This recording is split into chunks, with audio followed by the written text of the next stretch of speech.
I'm not there. I think I have to refresh, guys. You're live. I know I am. That's what I'm saying. It's still playing the commercial thing for me, so I couldn't see. What is up, Gems?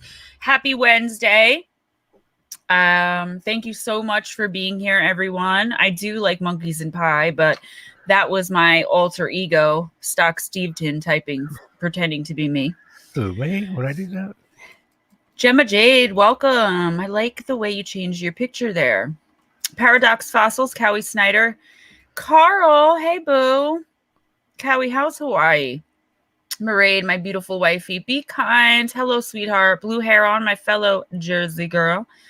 My cookie, hey. Norland, too. Pam Smith, my Pam cake. And let's see who else. Oracles and Beyond. Hey, Cassie. It's Jack in the Box. Widow wink right back at you. Love you, too. I hope my mom stops in tonight. My mom said this morning that she was... oh, thank you very much, Paradox Fossils. My mom said that she was upset because she has a hard time using her phone to type in the chat, and she can't get over what a beautiful community we have on here, how sweet and nice everyone is to everyone else, and not many people know each other personally in real life, and how just kind and beautiful we all are to each other. And that made me feel really good. It's Jack in the Box one of these days. Steve, also, you're also looking as beautiful as ever. Well, of course. Paradox Fossil says 91 degrees and partly cloudy. I am coming. I'm coming for you, Cowie Snyder. As soon as I make a little more money. So guys, it was 90 here today. Yeah, but it's Hawaii. There's water everywhere. Am I right?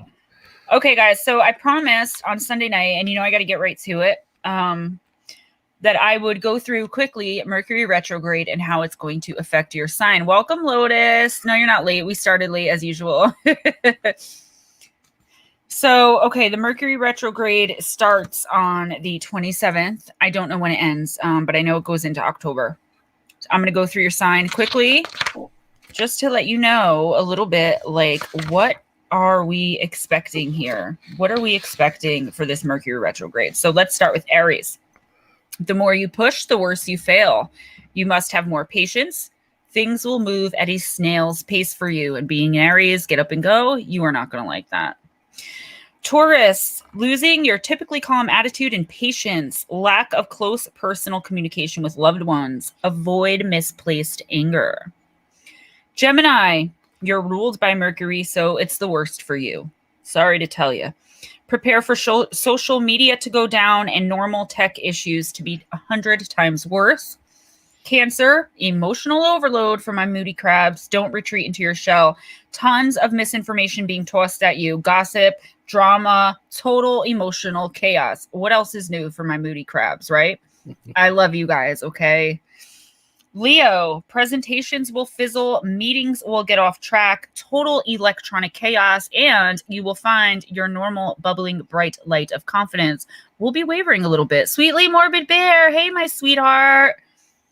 Girl, you have been a godsend to me these past couple days. Virgo, feels like a betrayal from within. Your normal order and routine loving self. Sorry, but that order and routine is going to be replaced by chaos and uncertainty. Libra, all old friends and exes you ended things with are coming back, good or bad. You cut off from people and your lifelines. Spotty communication, messed up social media posts. Double check those Facebook and social media posts, Libra, because otherwise people are going to misunderstand you.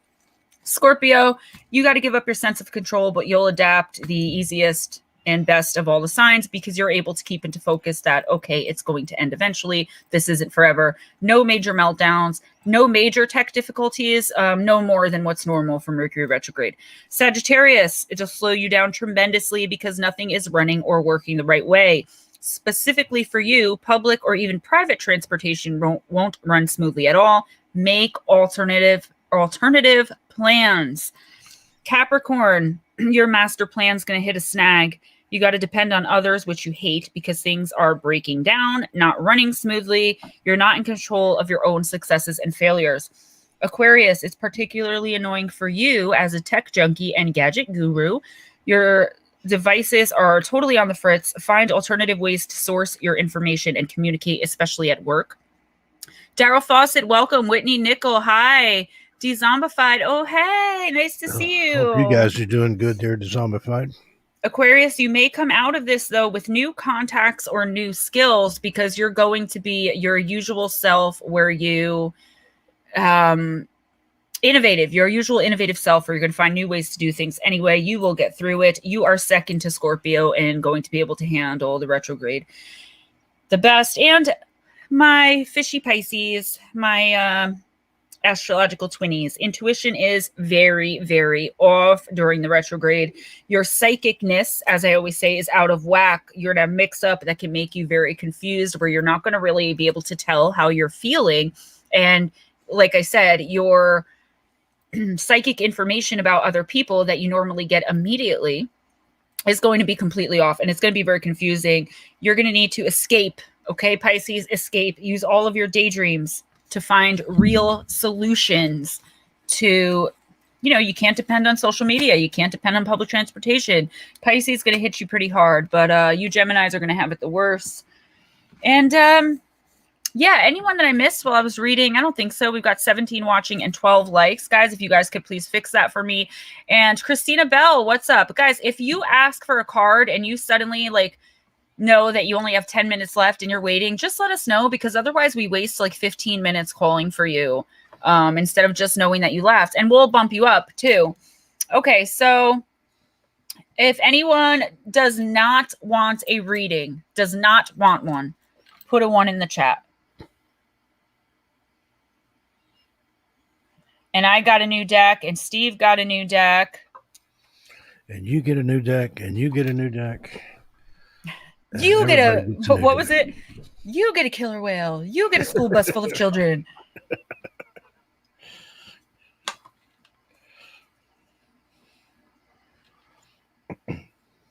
How was your week, Steve, now that I talked for 10 minutes? No, it's your show. It's okay to talk. It was good. It was busy. It's hard to believe it's whatever day it is already. Was it Wednesday? Wednesday. Yeah. Wednesday already, yep. And then, of course, it was a holiday weekend, and everything seems off and out of kilter. But Amazon actually delivered on Labor Day, which I was surprised. I didn't think they would deliver. So, your mileage may vary on that statement.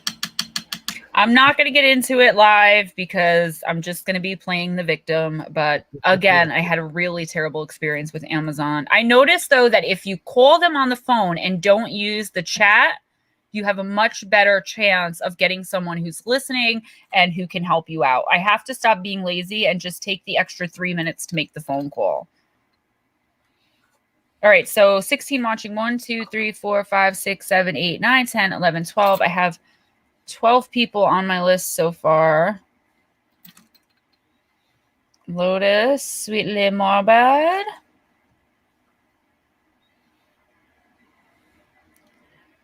Leo. Lotus Girl, I kind of see that for you, that you're a Leo. And that's not a bad thing. I was curious if you were a Leo or an Aries, actually. I had you pegged for a fire sign, just from your aura, your energy, but I wasn't sure. I'm still writing names down, because if you put a 1, I'm just going to cross your name out as though you've been read. It's much easier for me. Cassie, I'm so excited about the new deck. So am I. Yes, I put hello Magpie, I put every single person in here on the list. If you don't want one, either put a 1 in the chat, or when I call your name, just be like, yeah, I don't want one. Of course, yes, I have everybody already on here. M Block, I got you. And I tried to do you guys in order. All right, Zombified, I see you. I tried to do you guys in order, but if it got a little messed up, I'm sorry about that. No, I have Amazon problems. You don't understand, okay? Like I said, not going to get into it, but you guys know my Amazon problems, a lot of you, because I'm constantly complaining about them. Okay, so let me introduce my new deck. We have the Fairy Forest Oracle. There is a world between worlds. Black Dragon, welcome. If you would like a reading, let me know. We are about to get started. That was a little off. I can't tell where the camera is here.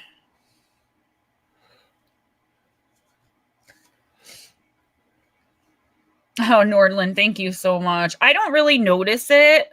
But now when you guys always say the Jersey accent, then I start to notice it. Cassie, right? And when this one, listen, I thought that I had every single Fairy Forest Oracle deck in my wish list, right? But as soon as I purchased this one, like 15 other fairy decks came up, including a Dragon Fairy deck. Thank you, Paradox. And I also have all my other regular decks, the Angels and Ancestors, the Oracle of the House of Night, Shadows and Light, the Fairy Tale one, Shapeshifters. Oh, guys, you know, so many. So, Steve, do you want to introduce your new decks before we... It's an unusual deck. It's beautiful. It came to me from the Czech Republic. It took about a month to get here. It's Bohemian Gypsy Oracle cards version 2. The original version were just black and white. These, she's added a little bit of color in. Kind of see them on the back of the box there, too. Came in a nice presentation box, and the lady who makes them sent me her business card. Ivina Shmedova from the Czech Republic. She is a very talented artist, and that's her little business card there that came with the deck. So they're in a presentation box. They came with a little bag to keep them in. And the only thing, there's no book. You basically get a word, and then it's up to you and the person you're reading for to kind of think about that word and then see what it means to you. So I like these. They feel, I like that. Very intuitive. And that's kind of what we do here, you know, like we do the intuitive oracle here. So we go off script. But these, let me just pull one. I'll pull one for you, Gemma. Please. You got anger. Surprise! And it has the word anger in 6 different languages there. And it shows like a lady pushing a baby carriage. What she's mad about. And there's crows. Looks like there's something in the baby carriage that's not a baby, though. Think about, what makes you angry. What's causing anger in your life? Or do you have anger towards something that you shouldn't feel anger about? Or is it a righteous anger that you're totally entitled to? I miss my card cam. It's hard for me to hold it still up here. Anyway, that's sort of the way. That's a really gorgeous. I mean, I just get this old antique feeling. I can't stop looking at my eyebrow. I know you guys don't care, but I had an issue and I tried to wipe some off real quick. Just ignore the half eyebrow. It's just beautiful. Look how gorgeous. Tony the Rock fams and Joy Arnett, if you can please just let me know if you want a reading so I can put you on the list. I want to get started. They're gorgeous. I mean, they're just very vintage. Like you can feel that. Yeah, Bohemian Gypsy, I totally get it. It's got that vibe from an area where there are still gypsies and things. So it's right. Awesome. And real gypsy witches. Swedish witches. A She-Hulk. Yeah, definitely. Swedish dreams. Yeah, so cute. All right, guys, you want to just get started? Let's go. I'll tell you the first 4 people so you can start.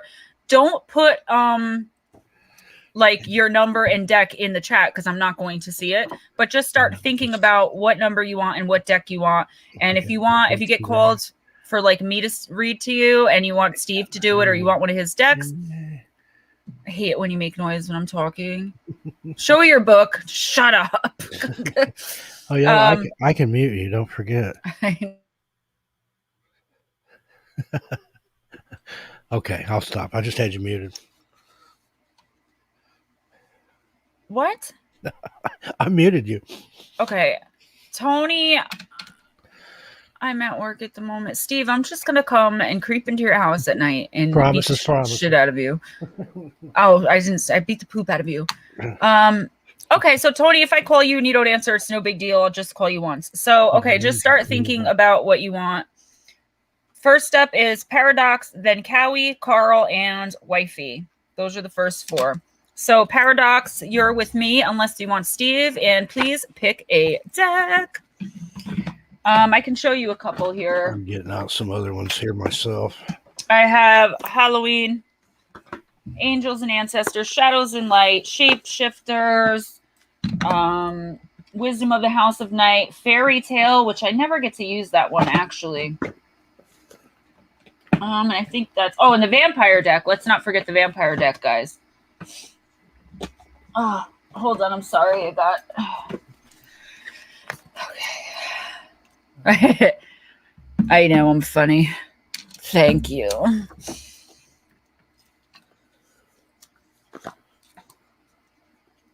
All right.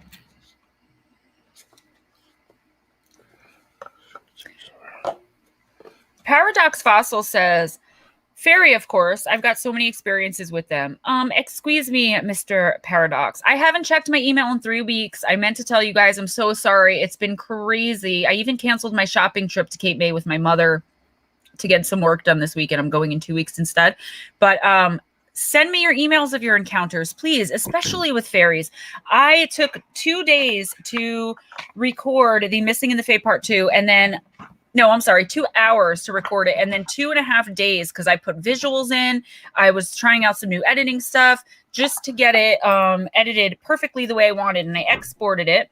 And I didn't bother to check to make sure Viva Video did its job and exported it because it's trash. And I lost the entire video, but I had no subscriber stories to fall back on because I only have one in there. So, Deb Bradley, I love that deck. I have photos also for you. Definitely. Please send them. Pick a number, Paradox. I love you guys. You make my whole entire night. Seriously.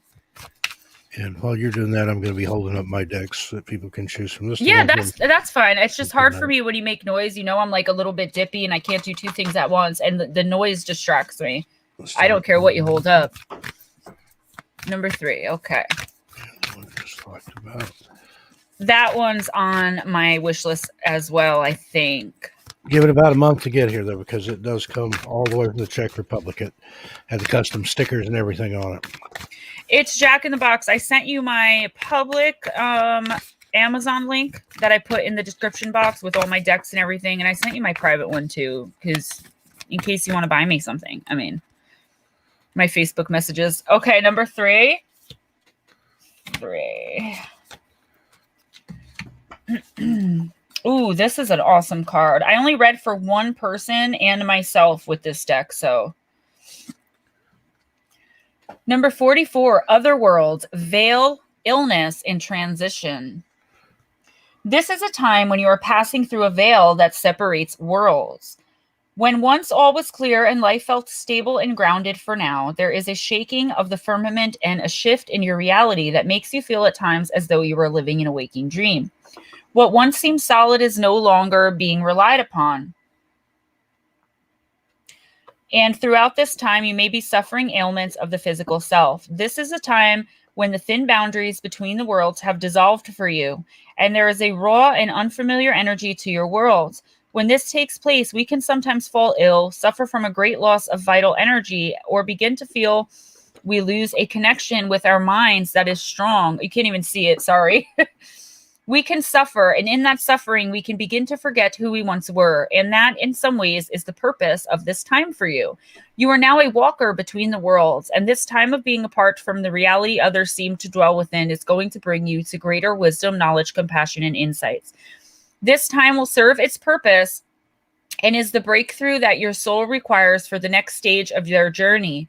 But for your humanity, this is challenging indeed. Ask yourself, how can this create meaning and depth within my life when I return to my own reality? And how can this experience be used to serve others, the planet, and the magical world? That will give you great strength, even while you experience the shadowlands of the worlds between the worlds. So I'm going to do what Steve did when he's reading, just hold up my other decks so you guys know. So, okay, Paradox. What this is saying is you're at a time, like it said, of transition. And the first thing I got is what it actually said in the book was that this is for your soul's higher purpose, boo. So no matter how painful whatever it is you're going through is, you are going to come out on top. You are going to come out a much better person. Try as best you can, and it's very hard, easier said than done, to not make yourself sick over it. And what I'm getting intuitively is that you need to do something. Make some you time, even if it's for 15 minutes a day, if it's a meditation, if it's going for a walk, whatever it is you like to do for 15 minutes a day at least. just to kind of bring yourself back to something that you love, to take the pain away just for a little while. This too shall pass. Hang in there. And your moon message. I teach people how to treat me. The Waxing Gibbous 3. All right. And while Steve is reading for Cowie, I will hold up my other decks as well. TFV, what's crack-a-lackin'? Cowie, let me know what deck you'd like, sir. And I'll start with mine.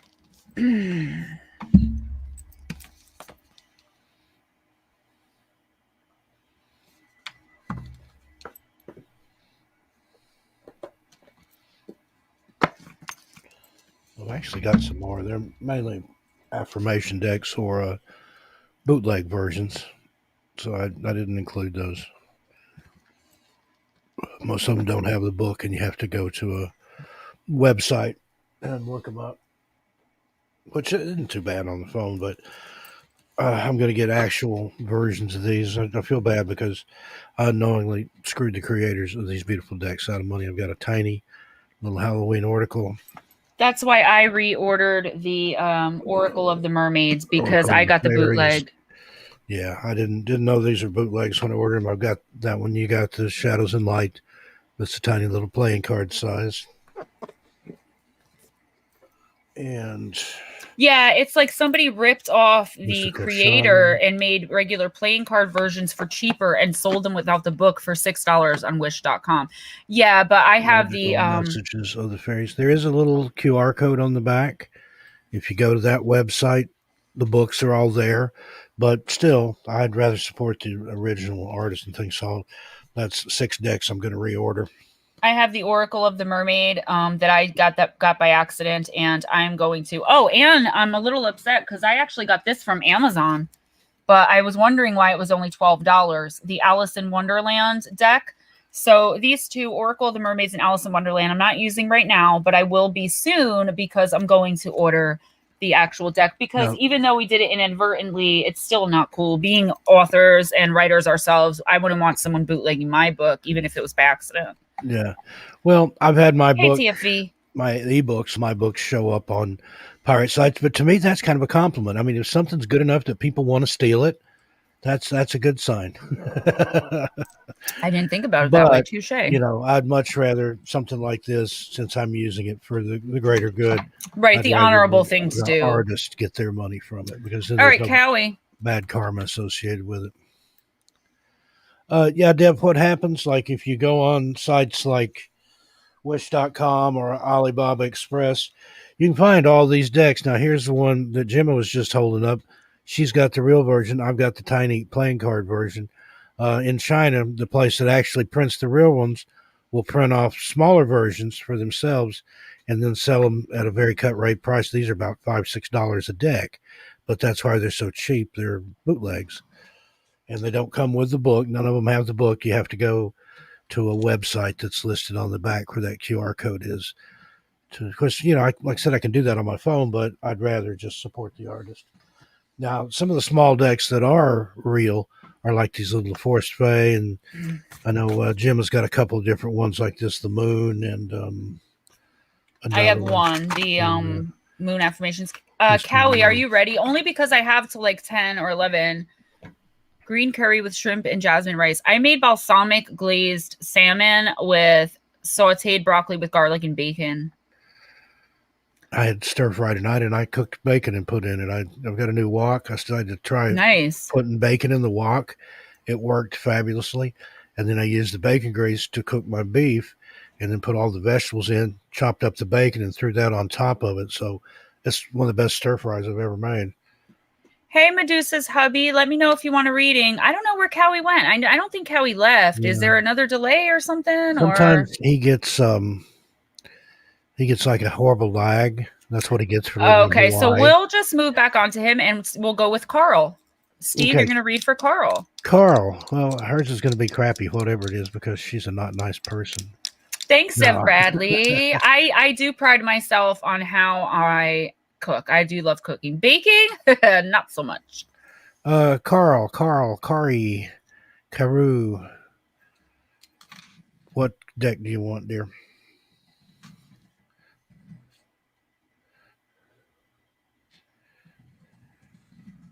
Yeah, thank you, Lotus Girl. A lot of time, what I cook will look really bad, but it'll taste really good. I decided to throw the bacon in with the broccoli because I went to this restaurant one time and they put broccoli in my Brussels sprouts and it was so good. I figure you need a little wisdom, Kari, so let's give you the vintage wisdom oracle. And I didn't get my card cam set up again this week. I've been so busy. This is my busy time of year between now and up until Halloween. Some days I've done 2 or 3 shows, pre-records for radio or whoever before I even. I love that deck too. I love all of them. Every time it's like the new deck, I'm like, that's you, Kari. Let's see. Let's get you some. Wifey, you're next. So start picking a deck and a number from me if you want me to read for you. Kari, do you have a number in mind? Want me to pick the number 2? The number also, I mean.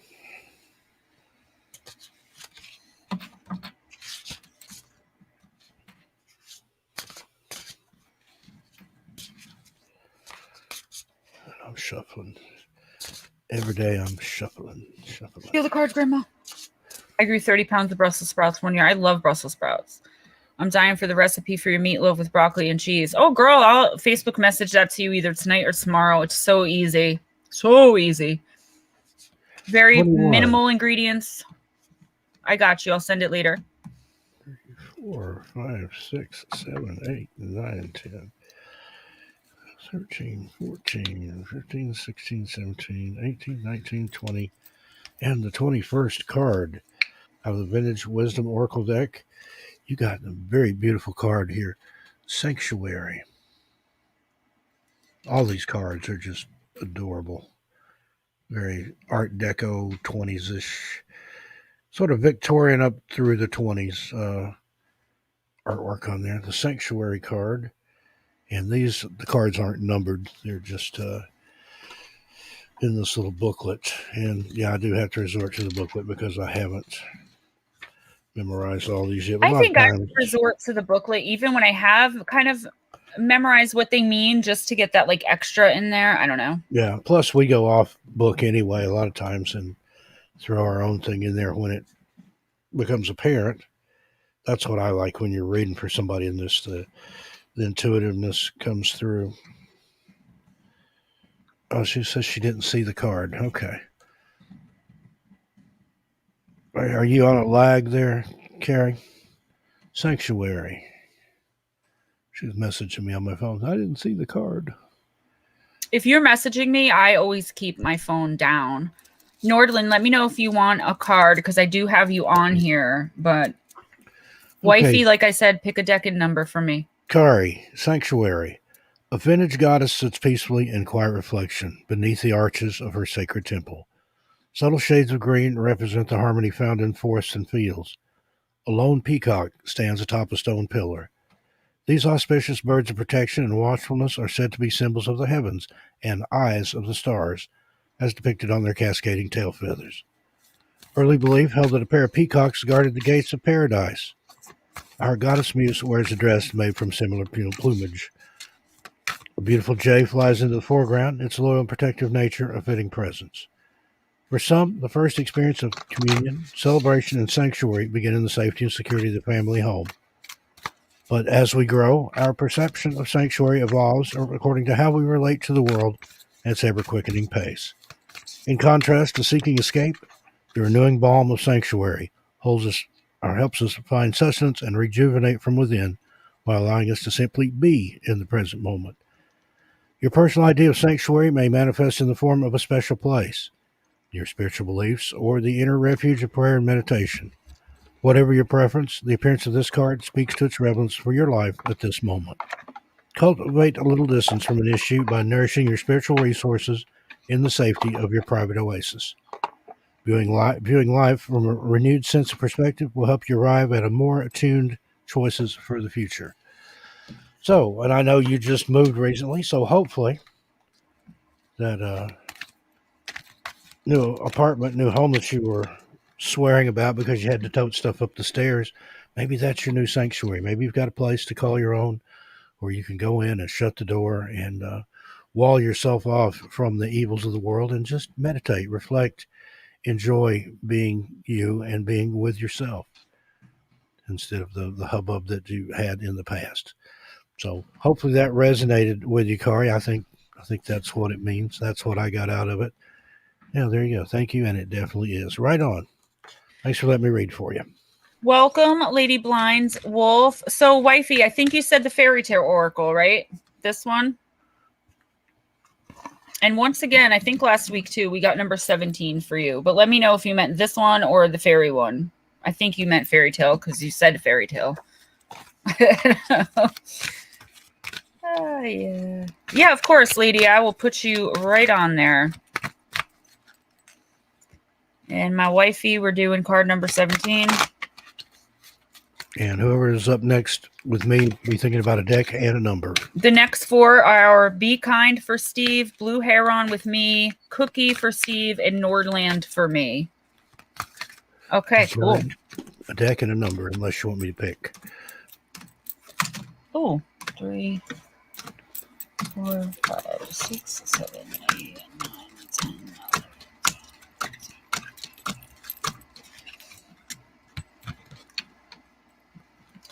Mairead, you got the Little Match Girl. Card number 19, and the message is choice.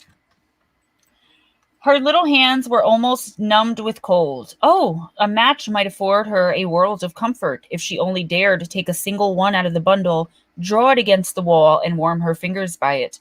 She drew one out, reached. How it blazed, how it burnt. It was a warm, bright flame like a candle as she held her hands over it. It was a wonderful light. If this tale teaches us nothing else, it is to empathize with the Little Match Girl, a spare and bleakly beautiful tale. The Little Match Girl moves amongst her township with bare feet, her 2 large slippers lost in the dash to avoid carriage wheels, one stolen, one lost. She has a bundle of matches to sell on New Year's Eve, and she cannot return home without money or she will be beaten. The weather is cruel. She is freezing, starving, and on the verge of death. Yet instead of bitterness and hatred, she strikes the matches one by one, and with each struck match comes a vision of familial love, the presence of her grandmother, food and warmth, and comfort and love. Everything she lacks lives in the flame, and she is utterly alone except for the visions the matches are bringing to her, and the escape she makes into the arms of her grandmother, into death. The terrible sadness of this tale is a deliberate call to action on behalf of the writer Hans Christian Andersen, and as an oracle, this card calls to you to not turn away from the hardships and sadness you see others suffering. Also, remember they are just as you, only less fortunate and blessed in that moment. It also speaks of the resilience of the human spirit and the necessity of the flames of love, which we must light sometimes again and again. It is the treasure of memories and the visions and dreams of loved ones that can bring us so much comfort. Remember that you have within you the source of warmth of light, and within you is all you need to recall and bring forth family and love and beauty. So draw on those visions, the imaginings and the memory, even when you suffer, and you will find a way through. This is also a call to action, to offer some kind of assistance for those people, children or animals, who need you to share your good fortune and warmth. Ultimately, the story reminds us that coldness will kill, and warmth, the flame of love, either can keep us alive or help us reach a new life altogether. This is also a card that reminds us that children, especially those who suffer, can teach us a great deal about fortitude, courage, and love, meaning hope, death, the afterlife, and compassion. So that's actually a really deep meaning for this card. I wasn't expecting that because I've only read with these cards once.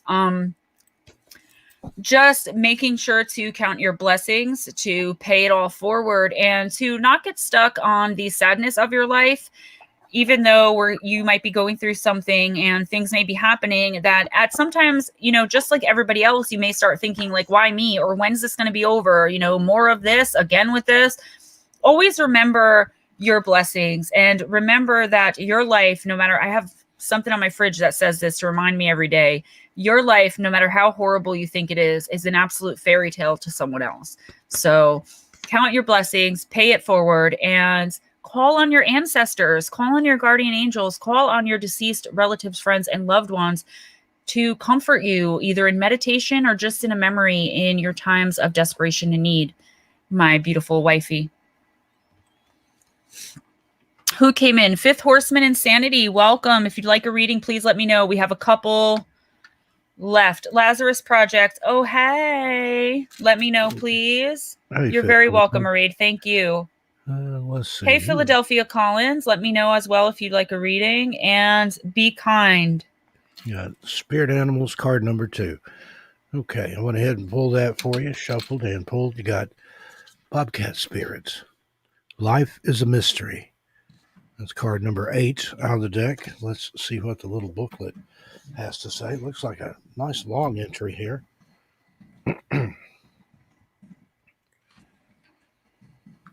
Okay, be kind. The Oracle message, the Bobcat moves furtively and mysteriously. And when Bobcat Spirit appears to you, she brings a powerful reminder that not all things in life can be explained or understood through the power of the intellect. Trying to figure things out, find logical explanations, or predict what will happen based on reason and facts will not provide you with the certainty and comfort you seek. Bobcat asks you to trust in the great mystery and let the secrets of the universe reveal themselves to you through direct experience. Allow your vision to slip into soft focus, and you will see between the lines and observe what has been hidden there all along. Bobcat Spirit helps you know intimately the pulse of the divine in the world. Trust in the wisdom and revelations that come to you, yet know that understanding may not come as you would like it to. What you experience through your heart and intuition, which comes to you as the voice of your inner knowing, will guide you now as you accept that secrecy that's woven into the fabric of existence. No matter what, the appearance of Bobcat Spirit is a sign that you're being called to trust, even when what is revealed does not agree with your need for intellectual certainty. It goes on here, the message of protection. Bobcat Spirit tells you this is not a time to reveal your deepest, most cherished dreams and desires to others, but rather a time to be quiet and gentle with yourself as truths begin to emerge in your awareness. Self-protection is called for, so be discerning, selective, and even secretive, revealing no more than is absolutely necessary. People have a way of imposing their opinions on you, so pay attention to whom you surround yourself with at this time. Boy, that's a good one. Yeah. Be watchful and check your own motives as well as those of others as you keep your secrets to yourself. For now, gather and expose them to those who may potentially misunderstand your intentions or may not be supportive. Let your logical mind take a rest as you start to perceive the energy of your environment.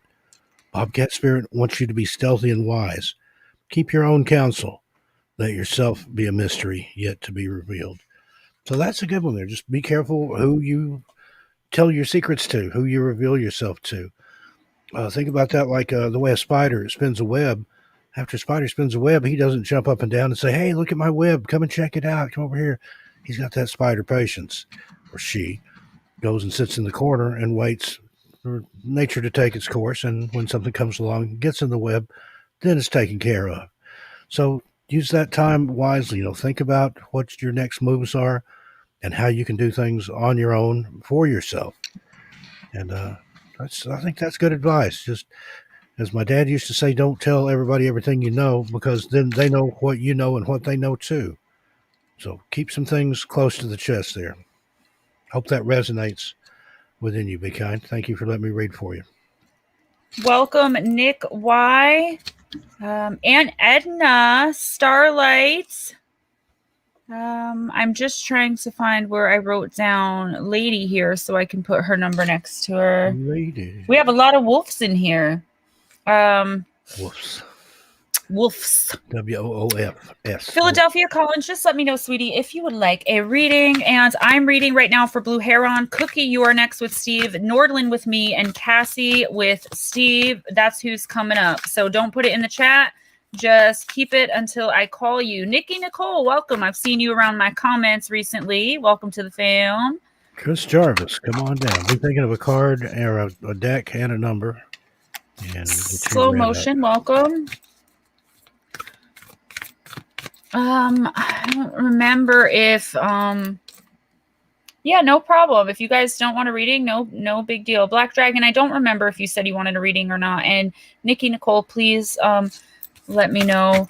Sweetly Morbid Bear, I'm always praying for you, sweetheart, and your family and loved ones. All right. Blue Heron. Good night, Carl. Night, Carl. Ooh, this looks like a cute one. Card number 23, which is my favorite number, by the way, because it's all about me. The Frere. Could say friar, just spelled differently. I think that's what it is. Abundance, peace, and contentment, Blue Heron. Your integrity has led to healing and unity, which gives you vast potential, and this surge of energy brings with it the ability to prosper, a continual flow of energy to be invested. Being at one with who you are destined to be can also lead to the power to create good fortune for yourself. This abundance, which will come lovingly and safely, can result in a time where you take your place in the world. You are now at home with your sensitivity, your psychic abilities, and you are able to help the world simply through being yourself, who you are at your core, and using your beautiful, innate, intuitive talents. You are in tune with this new earth energy. We all have this capacity, regardless of age, religion, race, creed, family background, and our issues. Every human has a chance to change into a person with a higher purpose. When we live from that place, we are truly peaceful, content, and abundant. We are like children coming home. We move into this energy and embrace this planet, for the planet in her turn embraces us and showers us with gifts. You are one of the leaders of this change, one who shows the way from the light they share each day in simple ways. You are a wonderful person with a divine mission. You are important to the planet. You are moving into a time of physical health, joy, enthusiasm, and the wonderful energy of optimism. Strong and joyful, others will embrace the examples you offer at this time. I mean, this is a really great card. It's actually really good news. You know, you're finally getting comfortable in, being in recovery, I hate this term, but it's so true for this card, life on life's terms. Not trying to control everything, relinquishing control of what we can't control, right? And finally coming to accept that, okay, this is life. It's not perfect, but it is what it is for now, and everything's in transition. Do you know what I mean? And you're finally coming to terms with that. And your life, the universe is offering you major, major abundance, especially this month, because of this contentment. Be sure to set a good example. Be sure not to let it go to your head. Okay. And who snuck in? Bigfoot Anon. Hey, what's up? Connor, my man. Good to see you. What is that? Okay. So, Cookie, you're next. And then Chris Nordland. Groves. Yeah, Nordland, if you can pick a number. I'm only rushing through, guys, because you know I have until 11 at the very latest, and I'm trying to be done by 10. Pick a deck. Pick a number, Chris Jarvis. Nordland, if you want to give me your deck in number 2 so I can prepare. Or if you just want me to pick something at random for you. Paradox Fossils, I like that. I like that a lot. Make a list of things you want to change. Then cross out the things you realize you have no control over. Starlight, I already put you on, babe.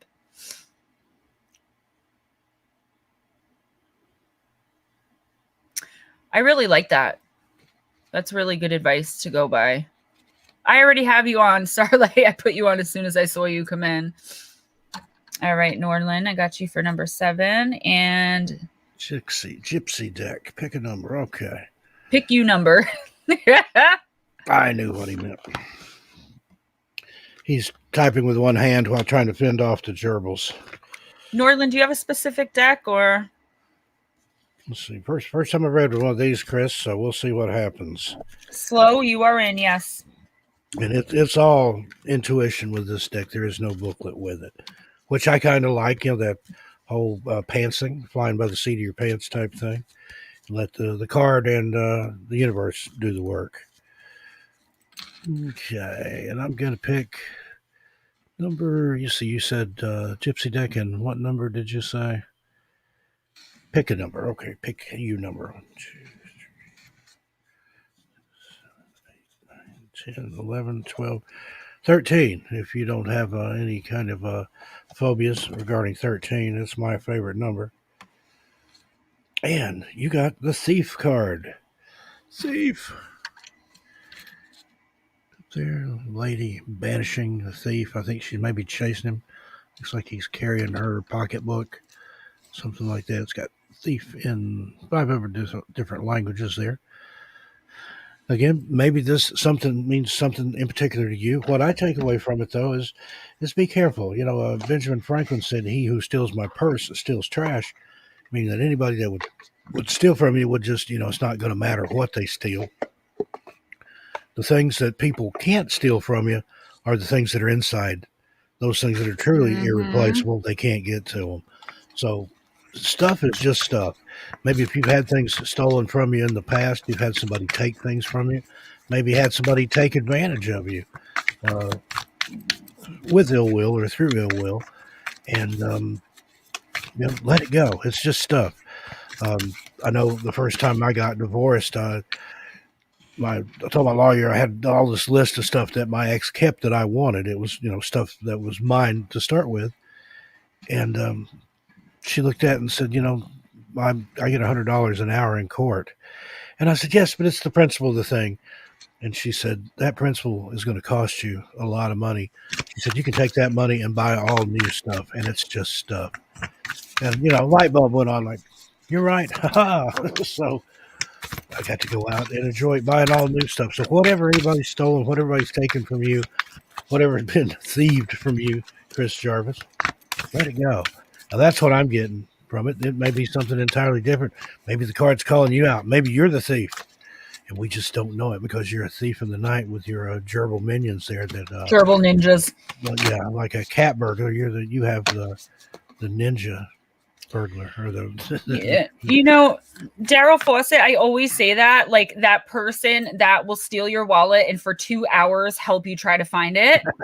I forgot for Maraid and Blue Heron, I'm going to do this really quickly. I forgot your moon cards, so let me pull them real quick. So Maraid, this one's for you. But either way, Chris, I wanted to finish with Chris real quick. I didn't know you were ready to go into your next reading. But hopefully that resonated within you, meant something to you. I was being facetious with the cat burglar, gerbil burglar thing there. But thanks for letting me read for you, Chris, and I hope you take something good away from that. Okay. Gerbil burglar. Sorry, I thought you were done. Well, I got into the silly side there, but I seek truth and act upon my realizations. That is for Maraid. And then we have for Blue Heron, I am curious about my true nature, so I seek to understand myself.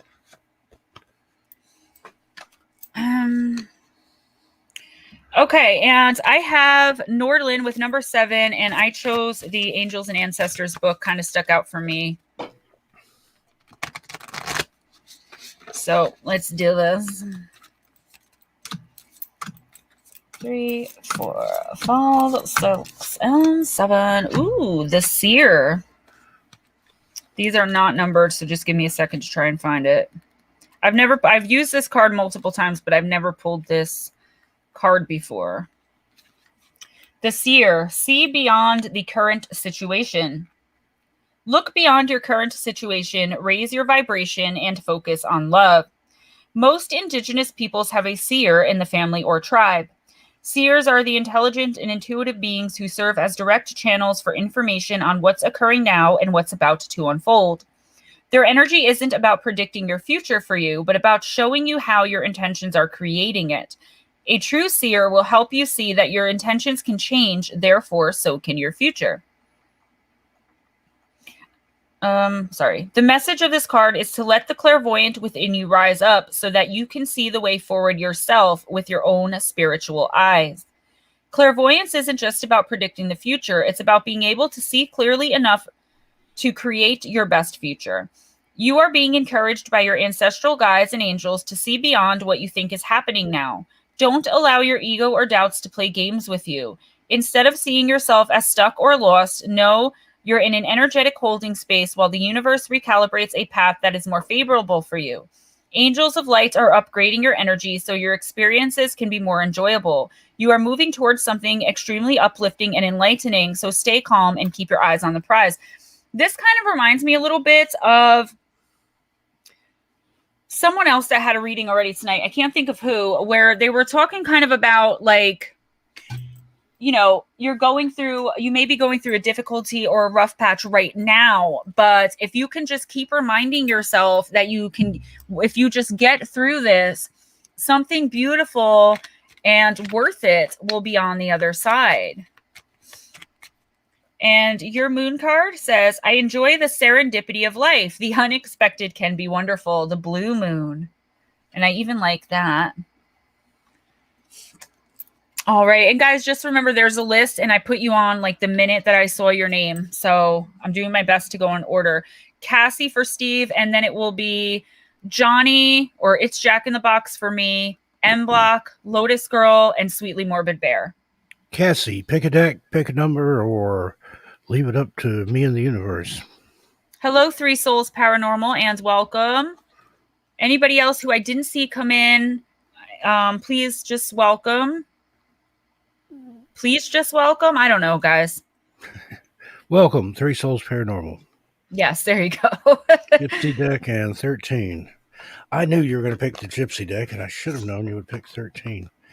So I'm liking this deck so far. I like this, just pure intuition.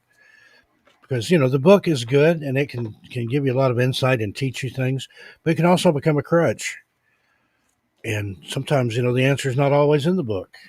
Hey, Blue Crossroads, just so you know, I haven't checked my email in a couple of weeks. I did see that you sent one, so just give me a little bit of time to get back to you. I'm going to try to do it tonight, and if not, I'll do it on Sunday. I've got so many people that I owe emails and messages to. Tell Shauna I said, oh, hey, Mommy. If I owe you an email or a message, just be patient. Same, yeah, please, guys. I'm seeing them come in, but I like to really take my time and read them and respond. You know what I mean? You'll get emails from me that are like 2 pages long, but it might take me 3-4 weeks to get back to you. And Google's got this new thing I've noticed where it will remind you. It'll like pop up an email and say, this came in 6 days ago. Do you want to respond to it or forget about it? Yes. And I love that because I'm like, okay. That's one of the reasons I got back to like 5 people a couple weeks ago. The last time I checked, I was like, oops, it's been 8 days. My personal assistant, Google. Cassie, you got the money card. Money, money, money. Now, if you look at that lady there, she's not looking for money. She's got money. She's blessed. She's well blessed with money. And you see what she's doing? She's pouring it out. She's paying it forward and paying it back. Paying it forward can be just as important as paying back. If you owe somebody money, of course, pay it back. But if you don't owe people, pay it forward. It comes back to you. As you sow, so shall you reap. So you want a financial reward, sow some financial seeds. I see this as a card of plenty, as a card of sustenance and joy and good things coming your way. If you've had money problems in the past, they're going to stay in the past. Speak that financial freedom to yourself. Think about that. Concentrate on it. Talk to your money. Tell it, money, I love you. I want you to pay my bills. I want you to go out and get more money and bring it back to me. I want to make sweet love to you, baby. It's like talking to your plants. You can talk to your money. Go forth and do good things for me. Let your money work for you. Work harder, not smarter. Or I got that backwards. Work smarter, not harder. But my uncle, who was very wealthy, he worked for Cadillac division, General Motors, for years and years and years. Retired from there. Well, they moved to Florida, and the first Christmas that they lived down there, they invited us down for the holidays. Get down there, and he told me, he's like, I want you to get up early Christmas morning. I've got a special surprise for you. And I was thinking, oh boy, this is going to be good. Because, this Mr. Moneybags, he had bought stock in General Motors. He had bought gold coins and silver coins and things like that. He had a pile, a veritable peapot full of money and then some. So I get up Christmas morning, and he hands me this small little gift wrap package. And it's a license plate. I'm like, oh my God, Uncle got me a car. I can't believe it. He got me a car. Well, I tear it open, and it's the last license plate that he had in Michigan. Now, up there, he had a new Cadillac every year. Of course, he got a good discount working for the factory, but every year he had a new Cadillac. That was his thing. He said, I want you to hang that up in your room when you get back home, and you think about that. So every time you look up at that, remember how I used to have a new Cadillac every year. And if you let your money work for you, you can too. I wanted to punch him in the throat, but it was a very valuable lesson. just an old license plate, but actually it had, in the long run, it had more meaning and more worth than a car would have. So take that to heart. Money, money, money. Money is not the root of all evil. It's the love of money that's the root of all evil. You can love it, but don't let it rule over you. So good things coming for you financially, Cassie. But remember to pay it forward and pay it back if you want to keep those blessings coming in. Hopefully that means something, resonates within you. That's what I got out of these bookless cards. So M Block, I had called for It's Jack in the Box. I didn't know he left, and I pulled out the vampire deck. You said to choose. You don't have a problem with the vampire deck then? Gemma, I need to take a nature break.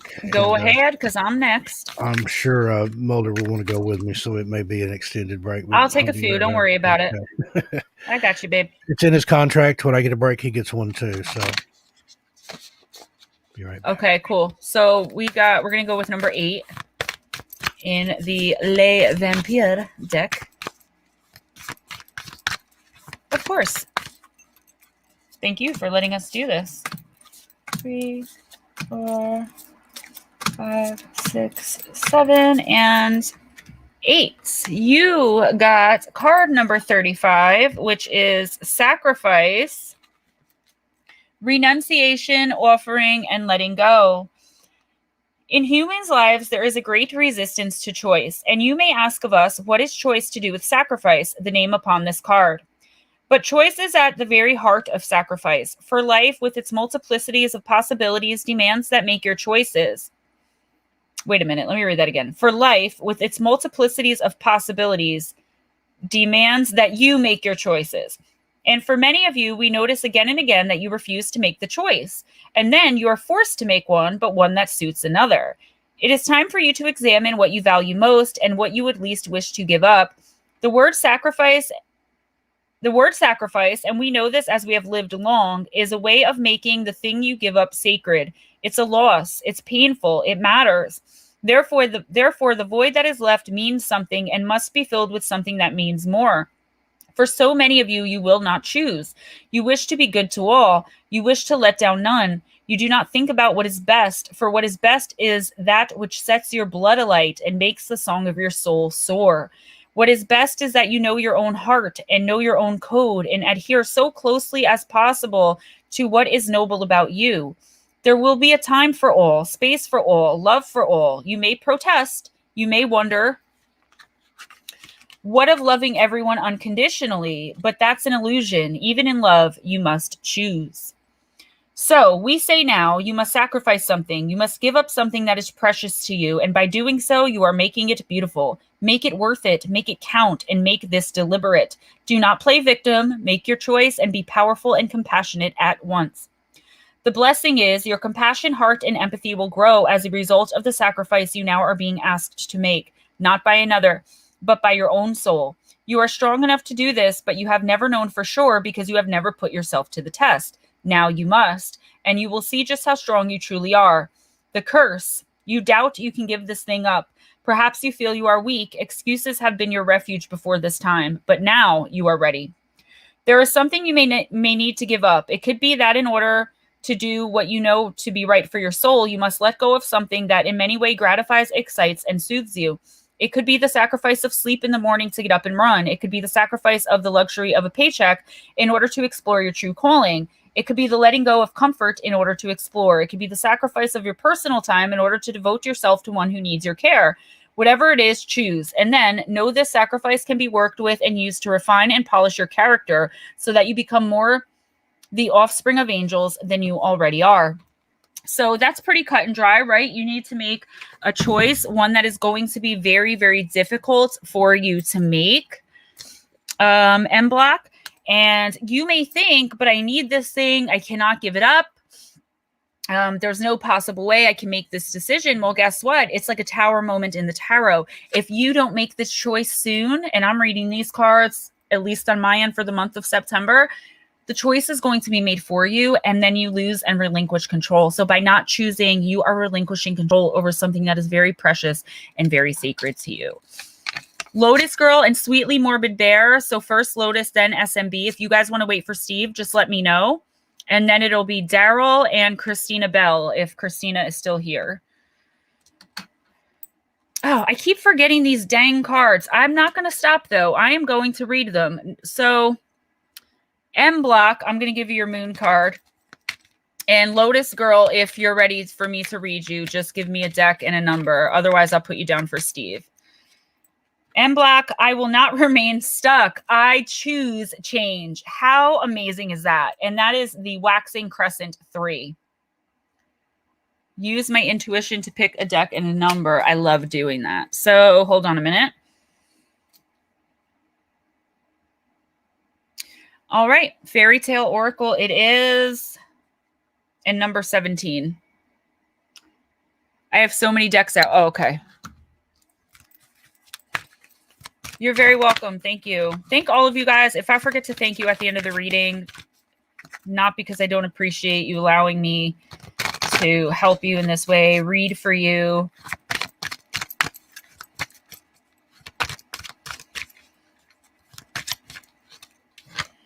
Two, 3, 4, 5, 6, 7, 8, 9, 10, 11, 12, 13, 14, 15, 16, and 17. Ooh.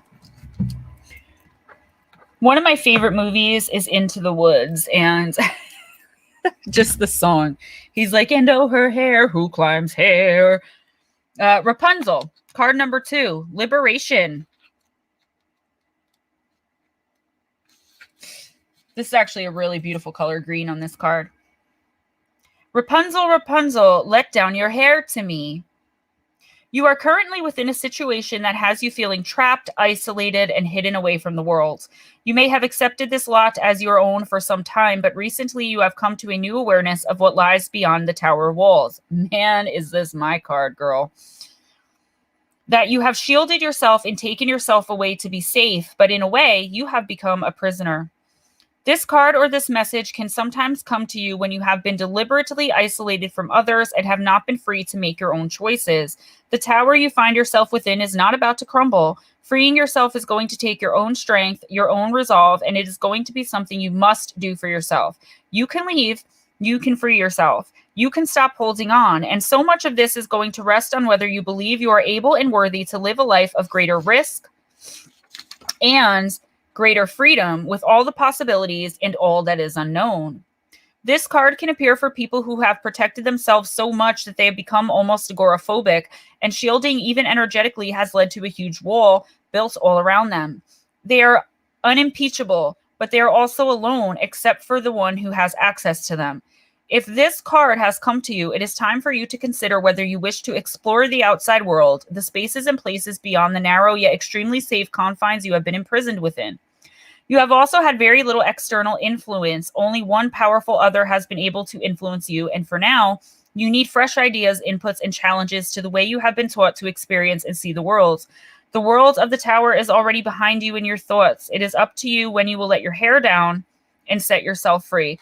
So if this doesn't resonate as far as, you know, the being agoraphobic or being literally trapped in a place in your home, either by somebody else's doing or your own doing, it could be that you're stuck stagnant in something kind of maybe your career or your spirituality. Something in your life has you feeling stuck, stagnant, trapped, unable, or possibly too scared, unwilling to move forward. So I would really start thinking about where my life has become stagnant. Where have you become stuck and kind of bored, but yet afraid to take risks? I would try in the month of September to do something new, something that kind of makes you nervous. Say you've always wanted to try yoga, but you're afraid that you won't be able to, you know, do the poses, or that you look dumb, or that you want to take a cooking course, but you burn water. These are just examples. Do something that you're a little bit tentatively, you know, afraid to do in the month of September. And I think you could really come out a much braver, stronger person for it and be more willing to open new experiences and do more things. Welcome, Warren. Sweetly Morbid Bear, do you want me to read for you, or would you rather wait for Steve? Not one day or night off dispatching in over a year. See? Yeah. Girl, I will pray for you and send you some light energy for sure.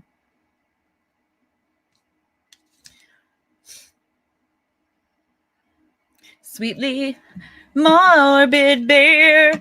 Oh, wait, I got to pull your moon card. I assess matters carefully and discern wisely, making wise decisions, girl. You're very welcome.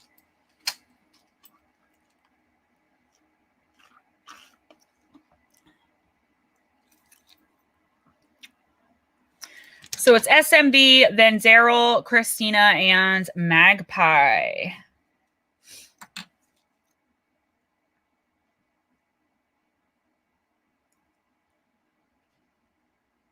Pick. All right. You know what? I liked the fairy tale so much. Let's go with that one. And we're going to go. I have so many decks out. I don't even see where I put it. And we are going to go with, trying to think of a number, 15 for my Sweetly Morbid Bear. Oh, 8. Pick the deck and you want number 8? Or do you want to pick a different deck? Jordan, yes, you may. Hey, Rachel, number 8. Let me put Jordan on the list here. Hey, Deb. How you doing? Long time no talk. All right, number 8. Oh, you're bathing. I got it. I'm like, wait, I don't have a card. I am so ditzy sometimes. My name is Gemma. This is actually my live stream with my partner in crime, Steve Stockton. As soon as I come to you, because there is a list of people, I will ask you, I'll put down number 11 and I'll ask you for deck, okay? Sweetly Morbid, let's see. 1, 2, 3, 4, 5, 6, 7. Ooh. The Children of Lear, card number 37. Voice. Out with you upon the wild waves, children of the king. Henceforth your cries shall be with the flocks of birds. In this haunting tale from Ireland, we learn of 5 kings battling to rule over the Tuatha De Danann, and I know I pronounced that wrong, the people of the land, sometimes called Fairy. One ruler is chosen, but one king walks from the gathering, proclaiming himself their chieftain, in protest at the choice of the people, and to appease him in time, and to ease the suffering he has at the death of his first wife in childbirth. The chief offers him his foster daughter to wed. And the king agrees and is brought into the clan more closely, proving the wisdom and the patience of the great king of the Tuatha. They have 4 children, a beautiful girl with long, fair arms, a handsome boy, and 2 twins, who the wife dies giving birth to. Again, the kingdom is threatened by this grieving and the loss, and so the second foster daughter of the great chief weds the heartbroken king, and for a time, she loves him and cherishes her nieces and nephews, but she grows jealous of his love for them, falls into a fever, and hits them with a druid rod of hazel, turning them into swans who must live for 900 years in 3 different places for 300 years at a time. They retain their human voices and sensibility, and they sing more beautifully than any other bird. They are able to stay with each other, and due to their beauty and their voices, they are loved by many. The one who cursed them is punished to become a witch of the air, which she remains to this day, and in time the children of Lear see all their loved ones pass, witness the retreat of the Tuatha De Danann, and see the coming of the monks of the Christ. They are finally freed from their enchantment by a gentle Christian monk, and when they reclaim their human form, they are so ancient that he baptizes them immediately, seeing that they are about to perish, and they die within seconds of being human again. Jesus. The children of Lear enter their graves together, the sister holding each brother under her arms and upon her breast, just as she did for 900 years when they were swans. This card is here to remind you of the eternal nature of your soul, that while lifetimes will shift and change and you will transform from one incarnation to another, your soul is on a journey and you are more than what takes place within this one lifetime. Girl, we were just talking about this. What was it, yesterday? Oh my gosh, my goodness. Your soul is ages old, has already traveled so far, and soon you will understand at least a part of the current journey, far more than you do at present. This card will also remind you that it is natural for your belief system to evolve and even radically alter throughout a lifetime. You are, most of all, allowed to follow the direction the journey your soul is taking you in. Your form may change, but your voice remains. Use your voice to speak your story, shifts from one faith to another, releasement from a long family burden, wisdom to stay together with loved ones, suffering will end. You are loved no matter your form. And those are the messages of the card, but I'm also getting like outgrowing something. You're outgrowing a certain relationship or a certain person in your life, and it doesn't mean that you don't love this person or these people or this group of people or this job, whatever it is that you're outgrowing. It just means that your soul has kind of moved on. So, follow your soul, follow your heart. You know what I mean? Your intuition. You already know this. You don't need to be told that. But what a sad, tragic card. But look how beautiful. So Mr. Stockton is back, and I too am going to take a little break. So let me give you guys the next 4 up again. That would be Daryl Fawcett, Christina Bell, Magpie Spirits, and Dev Bradley. And I just want to get Jeanette. Bama Explorations, please let me know if you want a reading. Philadelphia Collins, I'm not sure if you answered me or not yet. Black Dragon, I still have not seen your answer. And Debbie, let me know too. But let me know when I come back because I have to go pee-pee. So Daryl Fawcett, Christina Bell, Magpie Spirits, and Dev Bradley. And if your name hasn't been called, you are on my list. Do not fret. Mute my mic. Blue Crossroads, soul food. Indeed, the best food there is. And M&M was the restaurant that I used to eat at in Las Vegas. It was a real Louisiana, Mississippi style fare. Tried everything but the chitlins. I'm just not a chitlins kind of guy, but their meatloaf, their collard greens, cornbread, fish on Fridays. They'd have a big fish fry out in the parking lot on Fridays. But soul food truly is food for the soul. Let's see. I think Daryl Fawcett was up next.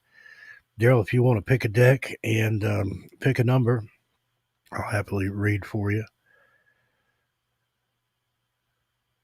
And I don't remember who she said after that. She won't be gone as long as I was. I had to take Mulder out too. He gets all pouty and will get upset if he doesn't get to go out if I'm up and doing something. He's been a good boy though, so he's my shadow. I'll pick something for you, Daryl. Let's see. Let's go with this. Let me see. What do I feel for you? Thinking either the Conjure cards or the Bohemian Gypsy. Let's go with the Bohemian Gypsy cards. Those are working good so far. This is a brand new deck. And again, this one doesn't come with any guidebook or anything. It goes on pure intuition. So we'll see. I'm batting 1,000 so far with it, I think. We'll see if I can keep up my streak here. Let me give them a good shuffle here. And do you want me to pick a number for you as well?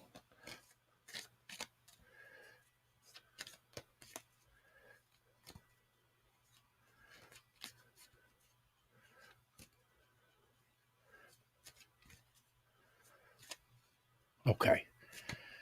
I see a couple of different numbers, but I think number 8 is the magic number this time. I thought of 7, and then I thought of 13, but then this giant 8 appeared in my head. So 2, 3, 4, 5, 6, 7. Card number 8 from the Bohemian Gypsy deck, all the way from Czech Republic. Had to wait like a month to get these, but it was definitely worth the wait. I think the holdup was customs, but nice packaging. It was done up well. Lady that designed the deck put her business card in there for me. You got visit.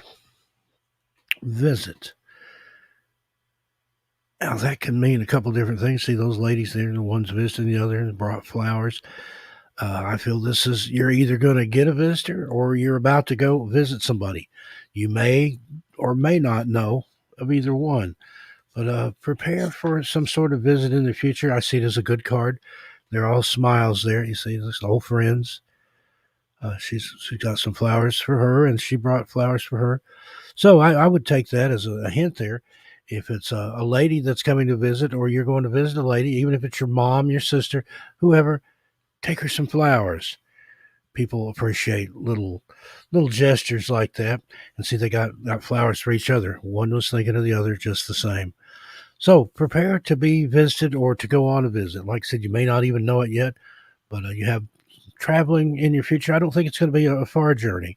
Maybe just a town or two over, maybe within the same town. But maybe somebody you've been meaning to go visit. Now's a good time. Or likewise, if there's somebody that you'd like to come visit, now's a good time to invite them. But like I said, if it's a female, have some flowers ready, even if it's your mom, sister, cousin, what have you.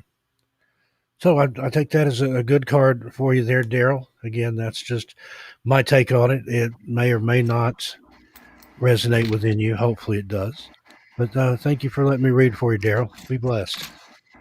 Melissa Wiggins and Gray Wolf, welcome. Hey, Melissa Wiggins. Steve, you want to read one more? Is Christina Bell still here? Yeah, I'll read for whoever's up next, unless they specifically want you. Rachel Rodriguez, Gemma, my reading was right on. Thank you. You're very, very welcome. I did get your text, but again, I've just been really busy. Yeah, so Rachel, Gray Wolf, and Melissa, I'm putting you guys down. If you don't want to be on, let me know, because you guys are like the end of the list here. I asked everyone else. Okay, Blue Crossroads, I got you. Tell her hello anyway. How about that? Daryl Fawcett says, there is a different angle. I'm planning a trip to northern Maine. Haven't gone in 5 years. Really fits. There you go. Cards came through. I'm still batting 1,000. And Rachel Rodriguez, I haven't seen you in a hot minute. I think I owe you an email. Be patient. Philadelphia, no worries. So Christina Bell, if you're here, pick a deck and a number. And Magpie Spirits, Dev Bradley, Joy, and TFV are all up next. You're very welcome, guys. We love you. I was so proud when my mom said that to me today. She's like, I've just got to say, I'm not good with typing in the chat on my phone. She's like, but you have the best community. Everyone's so sweet and friendly to each other. She's like, do they all know each other? I'm like, no, they're from all over the world, Mom. She's like, I'm so impressed with them. And I was really proud to be a part of that. Okay, Black Dragon, thank you so much. Just want to make sure I don't miss anyone. That's all. And likewise, Edna, when somebody comes to visit, you offer them something. I remember when I was a kid, my mom kept a special supply of Coca-Colas in the little green bottles.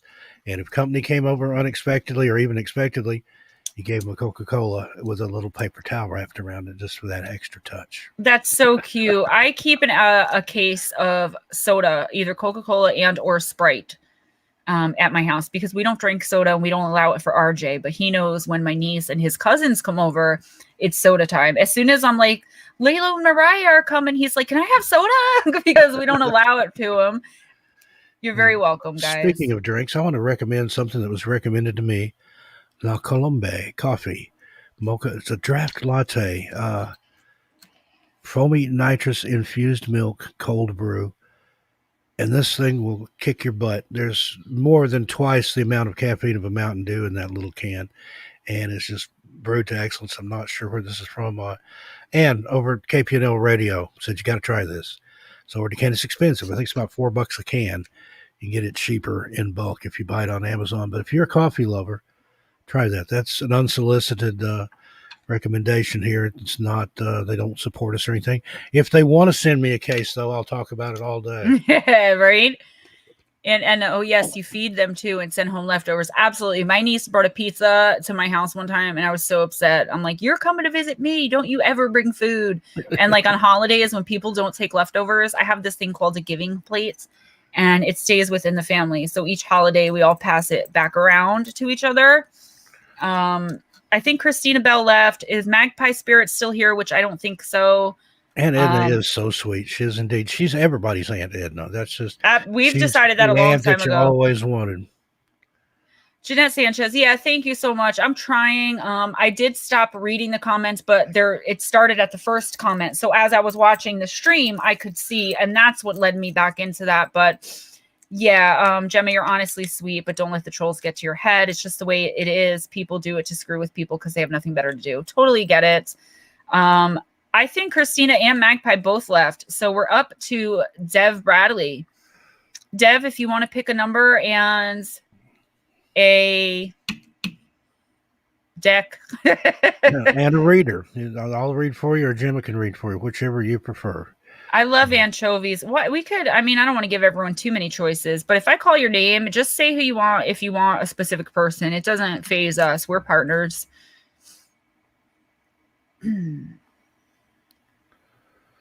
Number 7 in vintage. There you go. Okay. No, I was proud to be a part of this, because I've gone into streams before, and I'm not judging anyone else. Everyone runs their channel differently. But I remember when Steve first said, hey, how about Meaning Fireside Chat? We do a live stream together, which is mine and Steve's idea and our baby. If you go back to the first Fireside Chat, it was me and Steve off camera. It is not Steve's show, that one particular show. It's ours. But we decided, he's like, do you want to do a live stream? I was like, oh no, because I was new to YouTube, even watching YouTube. And every time I would go in, even my favorite YouTubers, they wouldn't interact with the chat. Like, I just didn't, they would interact with each other and we would just sit there and listen to them for an hour or two.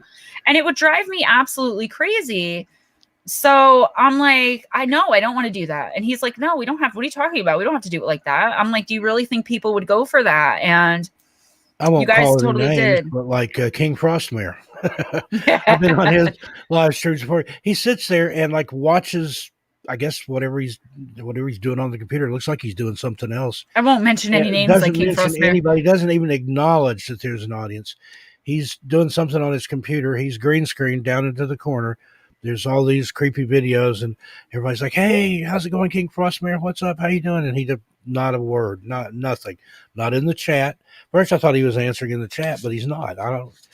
He's on Chatterbait or something. I don't know. I told you the other day that was like I donated a $5 super sticker. And again, I didn't do it for the thank you, but if I'm going to give my money away, it would be nice to hear a thank you. Nothing. And people were donating $20, $50, $100, not a flinch. I mean, I understand the person was reading tarot, but at least at the end say, hey, thank you. Even all inclusive to everyone for all the money. He must have made $1,000 in 1 hour. Nothing at all. And I was very surprised. Paradox Fossil says, I think Gemma is a BB, aka dolphin spiritual being. I will have to check that out. Bama Exploration says, I don't know what the giving plate is. Does it hold pieces of candy like chocolate? Love the idea. Actually, you can put on whatever you want. But the idea is there's a poem on it that says like this plate will never... You're supposed to, it's meant for the family. You pass the plate around on holidays and keep it in the family. So if you go to, your grandma's house, you bring a plate of food and then you leave the plate at grandma's house. So the next holiday, grandma has to put something on the plate and give it to somebody else in the family. That's how the giving plate works. Okay. Dev Bradley. Card number 7 out of the Vintage Wisdom Oracle cards by Victoria Mosley. You got Shadow Self. Beautiful card. I just love the artwork on these. Shadow Self.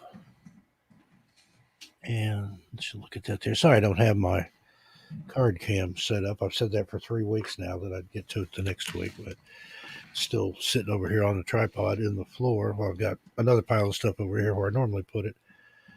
Constant state of flux here. And let me get my little light turned on here. Sanctuary. A vintage goddess sits peacefully in quiet reflection beneath the arches of her sacred temple. Subtle shades of green represent the harmony found in forests and fields. A lone peacock, twice of peacocks come up tonight, stands atop a stone pillar. These auspicious birds of protection. Wait, it's because I'm reading the wrong one. Sorry. Sanctuary was the one earlier. Shadow Self is the one you got. I apologize. Rewind. Start over. Shadow Self. Night has fallen, and a young girl pauses beneath a stone portal, perhaps seeking guidance from the raven above. The raven stands on high as the all-seeing gatekeeper, hovering between the realm of the conscious and the unconscious mind. A harbinger of powerful secrets and a revealer of omens and signs, this potent totem, say that 3 times real fast, was said to fly out of the dark womb of the cosmos, bringing the gift of light from the sun's rays. And so it is in this world of duality. In the light we carry within reflects the higher power. The shadow self is a reflection of the dark karmas, which keep us anchored in our unwillingness to face primitive emotions and impulses. Patterns often manifest in the form of unresolved conflicts and the negative judgments imposed on others and ourselves. Carl Jung characterized the shadow self as that which we think we are not. We deem our shadow self a weakness and strive to keep it hidden from the outside world. This act of repression, however, only succeeds in wasting precious energy and empowering negativity. Over a lifetime, these patterns can become rigid, binding us to the fact that we carry and project them to the world. We only know our lives or relationships are not working, and we feel separate, divided, and imprisoned by our reactions instead of empowered by our wise actions. The appearance of this card presents you with a powerful opportunity to see how your shadow self could be preventing you from finding peace. It could well be the missing link. By exposing your fears to the light, you will dissolve the power they once had and transmute them into powerful allies. So, what I take away from that for you, Deb Bradley, face your fears. Whatever scares you about yourself, embrace it. Don't be afraid of it, but learn from it. Uh, let it become a learning and growing experience. Step out of your comfort zone every now and then because that's truly how you grow, how you develop. It could be something small. It could be a fear of insects or snakes or something like that.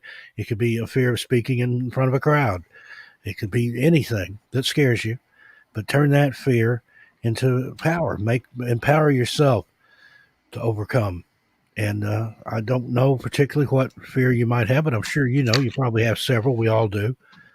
Some of them primitive and primal, other ones silly and, like I said, put there by ourselves, maybe in childhood and things. But it can take a while. But to be your best self, reflect and then bring your best self out of there. I hope that means something to you. I hope that resonates within you. But that's what I take away from it. But again, the cards don't compel; they impel. It's entirely up to you. Okay, so Joy is in here, and I think Medusa's hubby just left. Thanks for letting me read for you, by the way, Dev. Devs, yeah, sorry. I saw you say goodnight or someone say goodnight to you. All right, Medusa's hubby left. So next we're going to have just what I put in the chat. Me with TFV, Steve with slow motion, me with Starlight, and Steve with Aunt Edna. Nick, don't fall asleep yet because you are right after Aunt Edna. Okay, so hang around, please, boo. All right, TFV, deck and number, please. And don't worry, guys, we have about 12 left after that. So if you haven't been called yet, you're coming.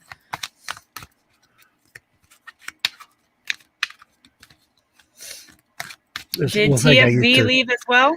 Used to say to my daughter like that, she would be scared, I've got to turn in this paper at school, or I've got to stand up and read this. Well, at the end of the day, she came back, she did it. And I'd say, well, did you die? And she'd say, of course not. And I said, well, there you go. If it doesn't kill you, you're fine. You sent me that the other day, but did you die? And I was like, yeah, I got Lady Blind Wolf. You're actually after Nick. You guys are all on here. Don't worry. Okay, so I guess TFV left. So that switches up to slow motion. You're with me. Can I have a deck and a number? And Starlight, you're with Steve next.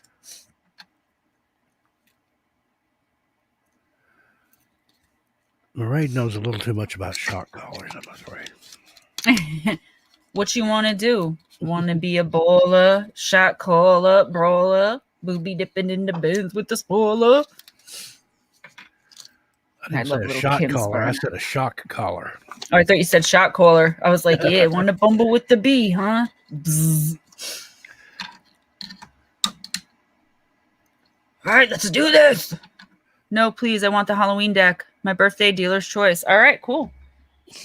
That's Steve's birthday, too. I think we remember that every week. I got to get you something awesome. I actually have something really funny that I want to get you for your birthday. And then like a serious gift as well. I got to get you something Bob Rossy. I'm about to watch the Bob Ross documentary that they have now on Hulu. It might be Hulu. A mini Bob Ross here that yeah, I know. Arrington sent to me. Little bobblehead. He doesn't bobble very much, but he talks. Draw power from the fear. Absolutely. Bama Exploration says, Steve, what I got off your reading is to draw power from the fear. They do have a documentary about Bob Ross. I think it's on Hulu. Guys, I watched the documentary on Hulu about Steve. I'm not ignoring you, but this just came up for me, and it's kind of important because I was almost crying. Did I say number 7? We'll do number 7 on the Halloween deck because you're the 7th son of a 7th son. I remember you telling me that. I watched this thing about the Las Vegas shooting at that country music concert. 59 dead and 850 wounded. And I mean wounded like someone lost their eye, someone will never walk again. Oh my gosh. You know, Blue Crossroads, I always say practice does not make you perfect. Perfect practice is what makes you perfect. But I think you're a little bit more on proper practice is what makes you perfect. Jordan Ashley Pitt, Halloween's my favorite holiday. My birthday is November 1st. Scorpio love. Yeah, I've heard that before about Bob Ross, and used to hear that Mr. Rogers was also a sniper with confirmed kills in Vietnam. But it's still fun to think about. You wish that he was, and he always wore those sweaters because he had sleeves tattooed on his. Philadelphia Collins, I'm so sorry. I hope your sister is okay. It was a Jason Aldean concert. I just was in shock, you know, it was first of all the worst and I don't want to dampen the mood, so we will move on, but I think it was worth a few minutes to talk about. It was the worst mass shooting in modern day history, and we still don't know why the guy did it. How was he allowed to bring in 37 cases of luggage over a 3 or 4 day period? Thank God she's fine. All right. So card number 7 at the Halloween deck. 2, 3, 4, 5, 6. I always use this deck when reading for Steve as well. Oh, I never pulled this card before, believe it or not. You got Trick or Treat, Mischief, and Play. Sorry, they're in alphabetical order. All right. Stalking and stomping, eyes shining and begging baskets, faces and bodies that are no longer ours, laughing, skeletons, and candy caskets. Trick-or-treating is such a fun thing to do, is it not? Yet why do we trick-or-treat? Ancient peoples understood that there were both mischievous and perhaps nasty spirits wandering around at nightfall at Halloween, as well as happier, more benevolent spirits. They thought that if they dressed as spirits themselves or other frightening creatures, then they would not be recognized as human and attacked. The idea of causing a little chaos as one of these spirits was part of the imitation and the enjoyment of the night. The practice in medieval Britain was aptly called souling. Today, trick-or-treating is a huge event. We spend much time, money, and effort dressing up as our scariest creatures, and this has even extended to dressing up as our favorite celebrities and other pop culture idols. Instead of traditional candy apples and barmbrack, we give out a mind-boggling variety of candy. It matters not. The idea of frightening away death and darkness still stands. Modern-day trick-or-treating also unites communities by introducing our families and friends to those around us in a non-threatening and joyful way. Many of us do not know our neighbors, even those who live next door, and Halloween gives us an excuse not to be so reserved and extend our boundaries. Should you receive the trick-or-treat card in your divination, it may well be a time to examine the role of play and mischief in your own life. You don't have to be a child to let go and have some playtime, and you can extend the fun to others as well. Sometimes we are afraid to make mistakes, and play is one way to alleviate the pressure that we sometimes place on ourselves to get everything perfect every time. Alternatively, it is worth knowing that there is a balance between manipulation and mischief. The former is not pleasant, and the other has, at its core, a sense of irreverent fun. So, all work and no play makes slow motion a dull boy. Guys, I don't know what some of you identify as, and I'm sorry about that. Taking time out to really evaluate your priorities. Are you working too hard? Are you putting too much effort into one thing and therefore neglecting other things that would be just as or more fruitful? I know in church we had this sermon one time where our pastor was saying how you can make yourself automatically say no just by saying yes to too much. Like if you're working 90 hours a week and, for instance, the church needs your help setting up a fundraiser, you automatically have to say no. The choice is taken away from you if you don't ever make yourself available. This might also be, I'm getting intuitively, a time to maybe get to know your neighbors, something to do with community. Maybe there's something going on in your community that you want to get involved in, some volunteering, something that makes the heart and soul feel good, as well as the bank account bigger. I thought so. I am a big scary uncle, LOL. My beard would scare Steve's old man, Gem. I might be Steve for Halloween. There you go. I think that would be funny. You could be Gemma. You could pigtail your hair. That would be so cute. And slow motion, you got the waxing crescent 6. I see the gateway is open and the pathway is clear. My journey begins.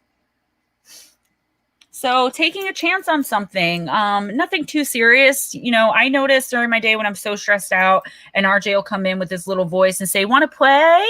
And I'll sit down and play tow truck guy or mechanic man with him or dinosaur firefighter guys. I'm actually laughing by the end of 20 minutes and I'm feeling better for it. So take time to play and have fun. Okay. Steve has Starlight, then me with Nick, then Aunt Enda with Steve, and Lady. I just wrote Lady. With Steve. Starlight. Ooh, yeah. Pick a deck. Pick a number. Pick a chair. Pick a card. Ooh, a new puppy. That's fun. A new chapter is opening in your life. What about me? Jeanette, you're here. Okay, the decks. I have Bohemian Gypsy, Conjure Cards, Magic of You, Gothic Oracle from Victoria Francis, Dark Mirror, Vintage Wisdom Oracle, the Spirit Animal Oracle, and Starseed Oracle. I think I got too many choices out here, but just they're all a good choice. Jeanette, we're not done yet. We that's just the next 4 people, so everyone can be prepared. You're actually number 8 in line from right now. Oh, thank you, Dev. You could release an album. Imagine that. You have a lovely voice. I love singing karaoke. Nordland too, same in my neighborhood, but it could be something to do with the fact that I don't have street lights or sidewalks where I live. Dark Mirror and 14. Okay, first time using this deck tonight, but I've used this deck a lot. It's a good deck. It's very intuitive. Usually very spot on. Let me give them a shuffle here. So either concentrate on something you'd like some insight on, or just clear your mind completely and see what the universe manifests for you. And let's see. Shuffle now. Let's count down 14 cards.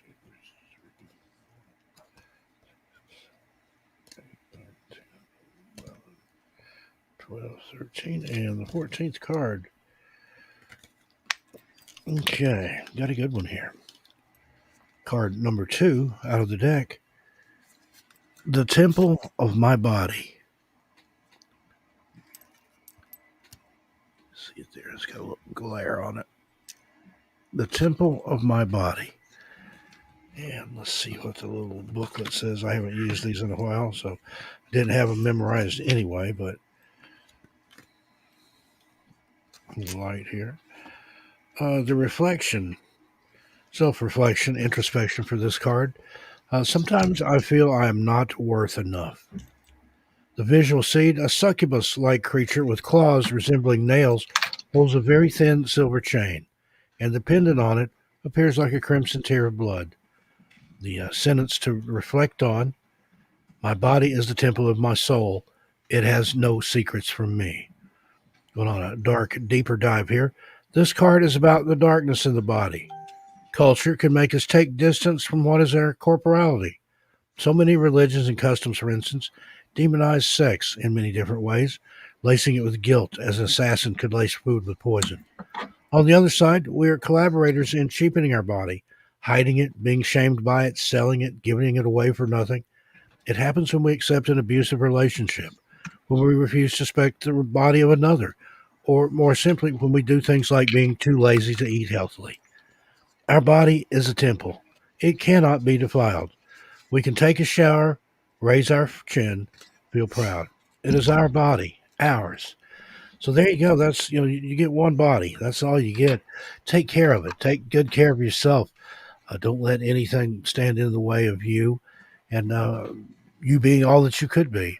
Whether it's if you want to look a certain way, if you want to feel a certain way, that's all up to you. But take care of it. That's your temple. Keep it clean. Sweep it out.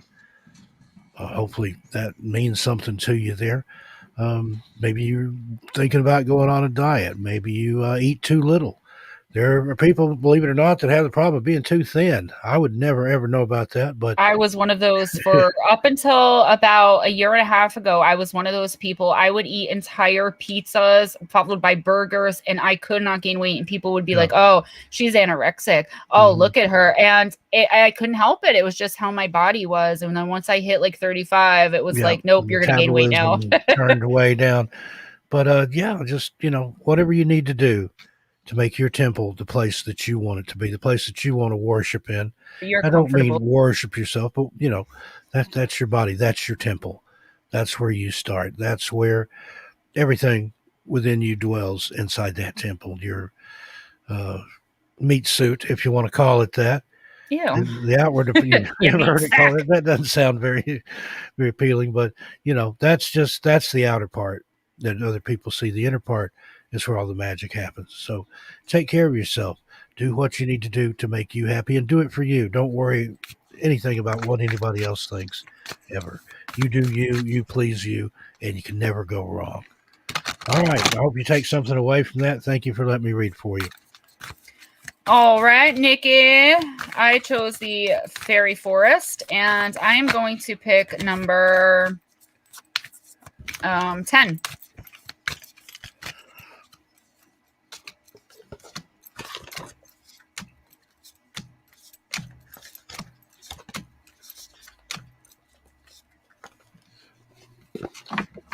I pulled this card every time. I swear I knew it was coming up tonight. The Hedge Witch.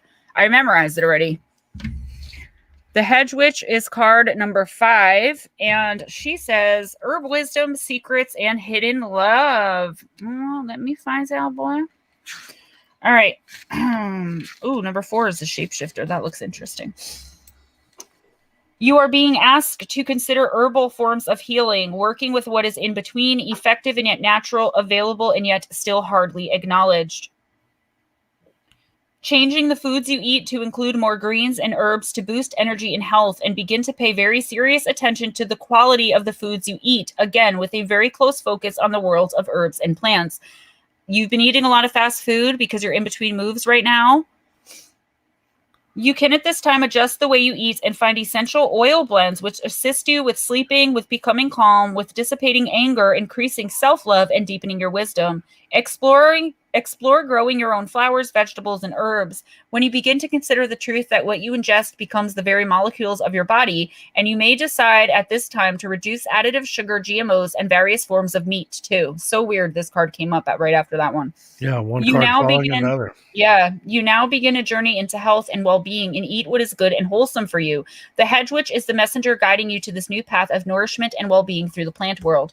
So this talks about the herb wisdom, but what it also says on the card is secrets and hidden love. So secrets being kept from you, perhaps somebody trying to manipulate you in some way. And I'm not just saying this because I know your situation. This is what the intuition gives me on this card, that somebody trying to manipulate you, perhaps trying to use you. And also you may be falling for somebody, but an unavailable person, either emotionally or actually unavailable.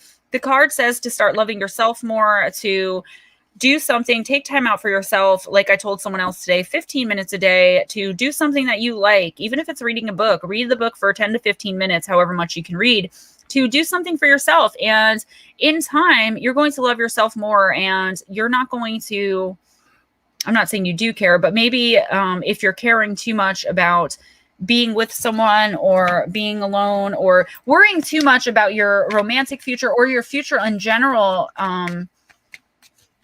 is going to be like, maybe if you focus more on self-love and essential oils, which I will help you with, then you can be like, hey, listen, life is awesome. I don't care what's coming next. Because I know we all have that anxiety of what's coming next. So And you got the Waxing Gibbous 6. I am open and responsive to the abundance of the universe.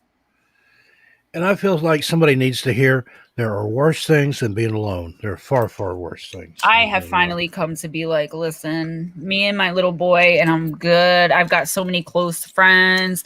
So next is Aunt Edna, and then Lady, I did not write down the last part of your name. Lady Blind Wolf. If you guys want to get ready. And then the next four are Nikki Nicole, Jordan, Warren, and Jeanette's. And then we have 1, 2, 3, 4, or 5 after that, and we're all done. So I might be able to get some work done tonight. So Aunt Edna, who's reading for Edna? Me? Yep, you're up for Aunt Edna. Aunt Edna, my dear, pick a deck and pick a number, or just throw it out there.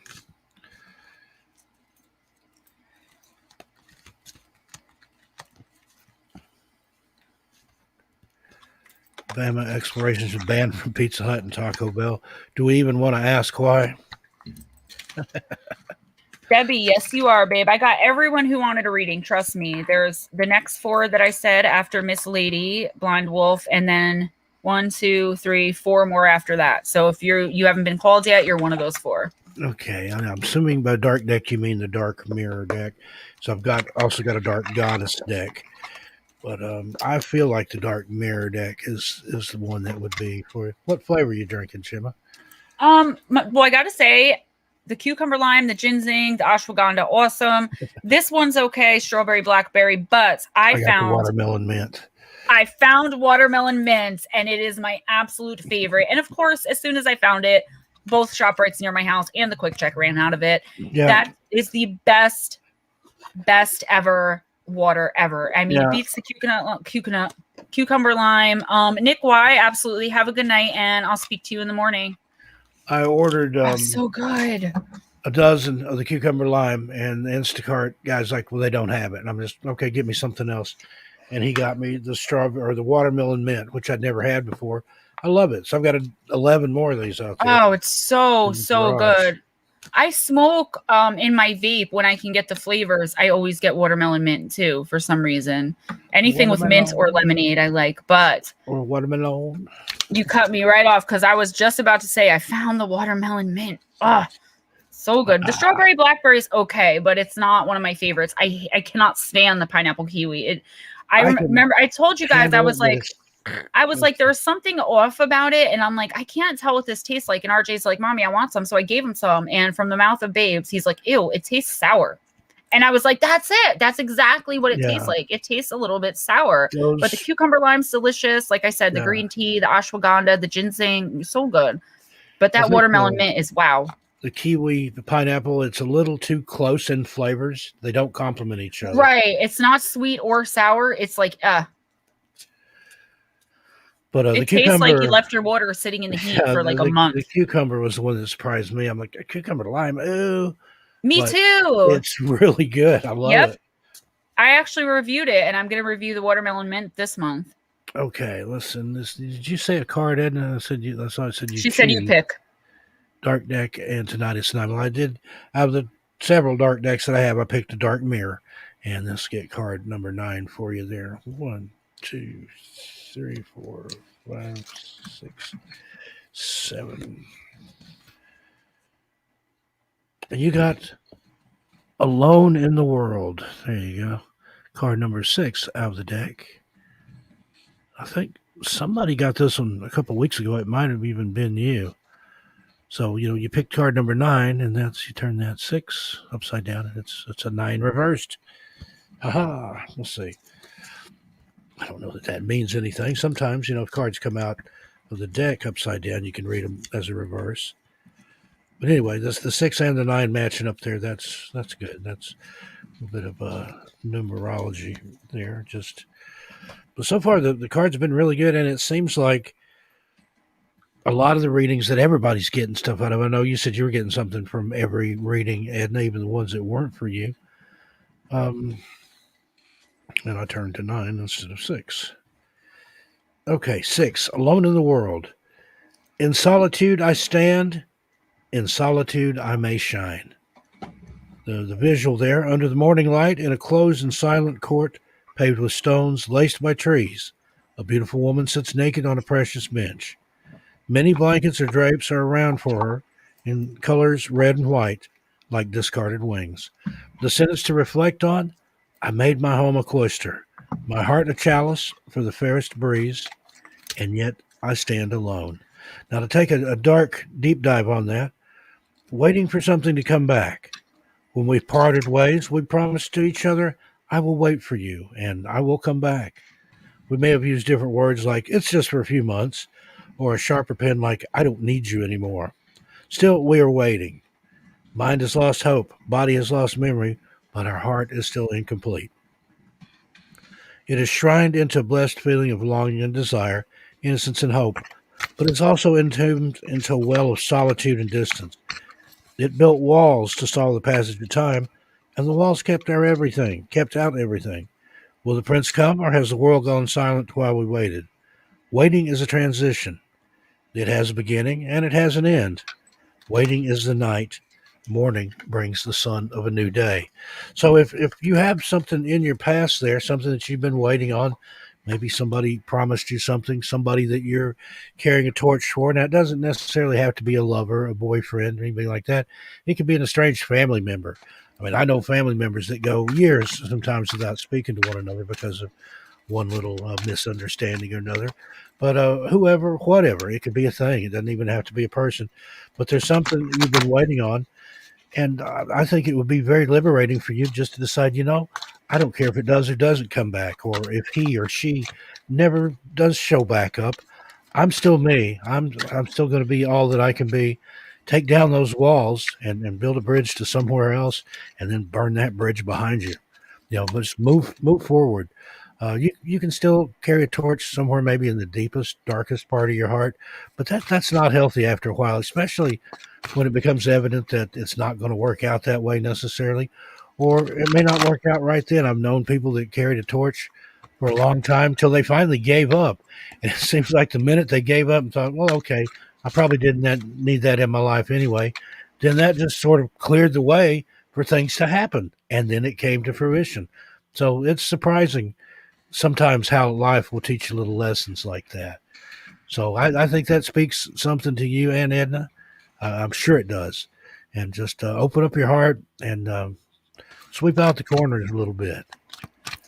Oh, hugs, and Nikki Nicole, I hope you didn't leave because Bless you, and Edna. Thank you for letting me read for you. Bless your heart. I wish I could give you a hug right now.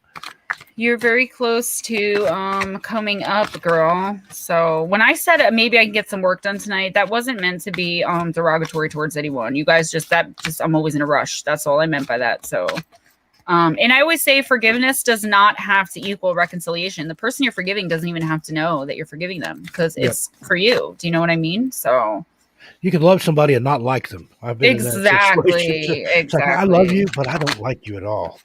All right, Lady Blind Wolf. Who you are, what you are. Okay, sorry. No, sometimes I'm not listening. I'm sorry because I'm reading the chat and feel free to speak, Steve. I'm sorry about that. Oh, that's okay. It's your show. Shut up. I do it every week. If you guys notice, he'll be talking and I'll be like, all right, then. I don't mean to. It's just I'm reading the chat and I'm concentrating on the cards and I don't sometimes realize that he's talking. So and it'll be all right. But sometimes cry is a good thing. Let it out, let it go. Let that be the water that washes it away. And then it's under the bridge and gone. Amen. JJ, welcome. And Lady Blind Wolf, for some reason, I haven't opened this deck yet tonight. The Oracle of Shadow and Light called to me for you. So let's see what they have to say for you. 4, 5, 6, 7. And yes, I'm drinking several different things here. Got 2 different kinds of water, a can of coffee, a can of Diet Cherry Cola. I was going to say that to you. Like, what are you doing over there? I like options. I like options. This is another card I've never pulled, despite working with this deck a little bit more than most. The Snow Angel, you got card at number 4, and the signs are with you already. This angel is one of the many beings assigned to humanity to carve out signs in the most stark and lifeless of places. She leaves signs for those who cannot see and shapes them again and again until one day those who deny she is watching over them finally wake up. It is at that moment she can move on to another charge. By acknowledging her protection, you set her free and release her many blessings so others, too, may benefit. Look around you now for signs of her presence. Even in the snows of winter and the harsh desert sands, she has made her presence felt. It is your blindness, your unwillingness to see that holds you back, not life itself. Open your eyes to the presence of the snow angel, of all angels. Feel their blessings and begin to live life anew. The snow angel speaks to you. There. If you miss that sign, I really don't know what will convince you. Maybe I should just stand here a while until you notice me. Point to the sign, flap my wings, and then you'll believe that it really is a sign. I'll leave signs for all to see, clear indicators of my presence, and even make my shape in this cold snow. But again and again you ask, where are my angels? And here I am. I will continue to leave my mark in the snow with a feather falling from the sky in the gentle voice that speaks to you at night. And even in the gentle prod I may give to you from behind. But stop asking for signs. You have received very many, and none of them will be seen or acknowledged until you are willing to believe that we are always here with you. You have already received very definite, clear signs, one that you have asked for over and over again, ones that you have asked for. The snow angel will reply again, but it is the message you are refusing to hear, not her presence, that is denied you. It is your own fear and attachment to hesitating that keeps you on pause. It is time to see what has already been shown to you and to take action immediately without hesitation. The snow angel has shown you so very clearly that you are protected and cared for. Now it is time for you to do exactly that for yourself. And yes, you can. Open your senses up to angelic guidance. That card was a little harsh, I think, but I believe what the card is actually trying to say, and intuitively what I'm getting is there may be a situation that you are so unsure of. You don't know which way to go. You don't know which way to move. You don't know where to turn. But the fact of the matter is you really do know deep down. You just either don't know how to make the decision to move forward or move on, or you simply don't want to. You're not ready yet. But the signs are there. Your instinct is dead on in this situation with this person, in this relationship, whatever it may be. It doesn't have to be romantic, but it could be. It could be business, familial. It could be a friendship, an employee, a coworker, whatever the situation is that you are like, I'm so confused about this. I just don't know what to do. Deep down, you definitely do know what to do. You just don't, you're not ready yet maybe to move forward, or, you need one more sign. If you need one more sign, here it is, the snow angel. And that is the message for you, Miss Lady Blind Wolf. And your moon magic card says, Moon God Tuerie, which means rabbit on the moon. I choose to take a higher perspective and widen my view. Come on, guys. Totally just meshed together. That card was a little harshly stated, but I think the message was very clear. Yeah, your gut does know what to do. You do know what to do. You simply may not be ready at this time to actually do it, but it doesn't change the fact you know what the deal is, babe. Josephine, I could throw you on real quick. Sure. And go ahead and smash that like button, folks. It just updated. I was only seeing 7, and now it says 45. So, okay, 33 watching, 45. Nikki Nicole, I know you said we didn't have to do you, but like I said, by saying I might get some work done, I didn't mean that as if I don't want to be here. So if you're still here, please let us know a deck and a number for Steve, unless you specifically want to be read by me. After that, we have Jordan, Warren, and Jeanette's.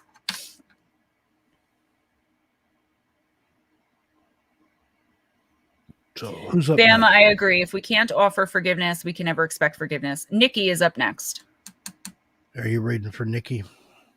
No, I just said Nikki, Nicole, and then Jordan for me, Warren for you, and Jeanette for me. Okay, Nicole. Nikki said, I know you guys have things to do. Don't worry about me. But I feel bad because she said it right after I said I might actually get some work done tonight. But I didn't mean it like that. Nikki, if you're still here. Otherwise, you can just do Warren. And we'll come back to Nikki. I'm sorry if she got angry and left. Wasn't my intention. So you can do Warren, and then I'll do Jordan. You do Jeanette, and I do Deb. Okay, that'll work. Warren. All right. You want me to pick a deck? You want to pick a deck? Do you have a number in mind? And decks I've got in front of me: Conjure cards, Bohemian Gypsy, Magic of You, Dark Mirror, Gothic Oracle, Dark Goddess, Vintage Wisdom Oracle, Spirit Animal Oracle, and I think that's a. Okay, so number 11, we got a number. How about a deck?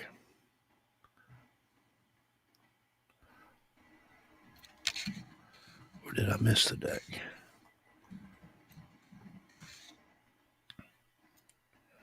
You want me to pick a deck?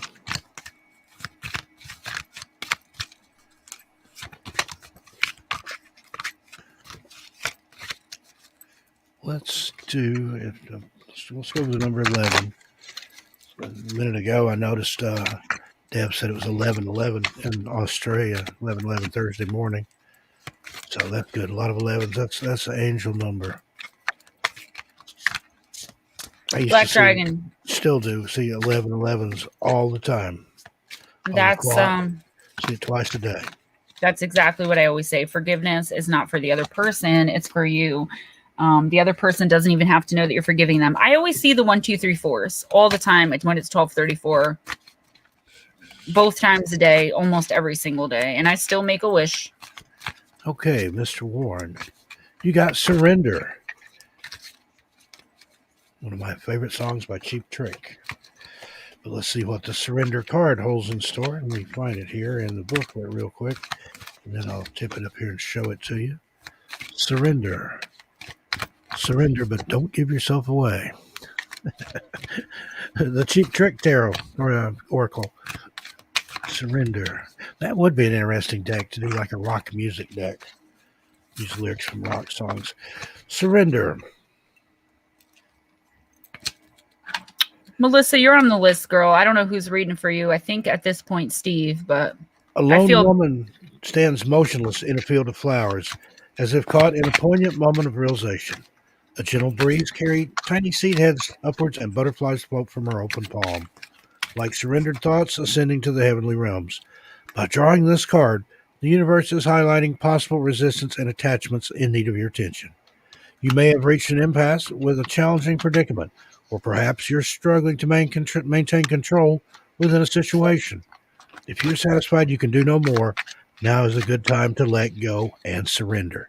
Let your meditation be on the words, "Thy will, not my will." Unlike its little sister, resignation, the mighty act of surrender demands that you relinquish control by opening your heart and mind to whatever your higher power is. Have faith that whatever is given will be for your highest good and for the good of everyone concerned.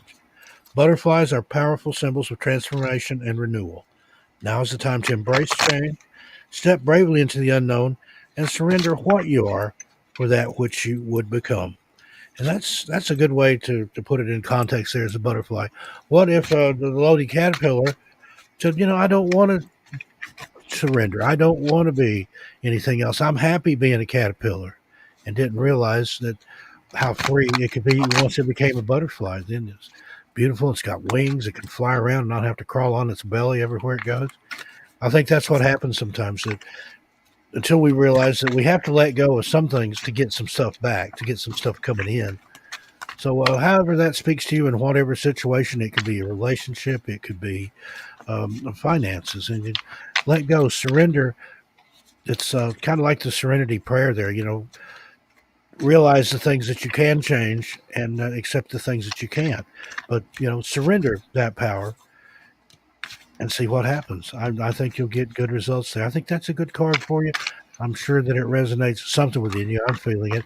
I may have kind of danced all around it and not hit it, but I think you know what it means. But again, the cards don't compel, they impel. You're still the master of your destiny. You can decide what's best for you. Thanks for letting me read for you, Warren.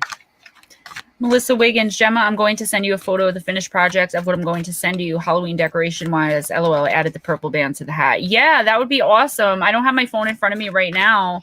I also want to get your opinion on this painting. Oh, absolutely. I messaged you back today, but it's been kind of a busy day for me.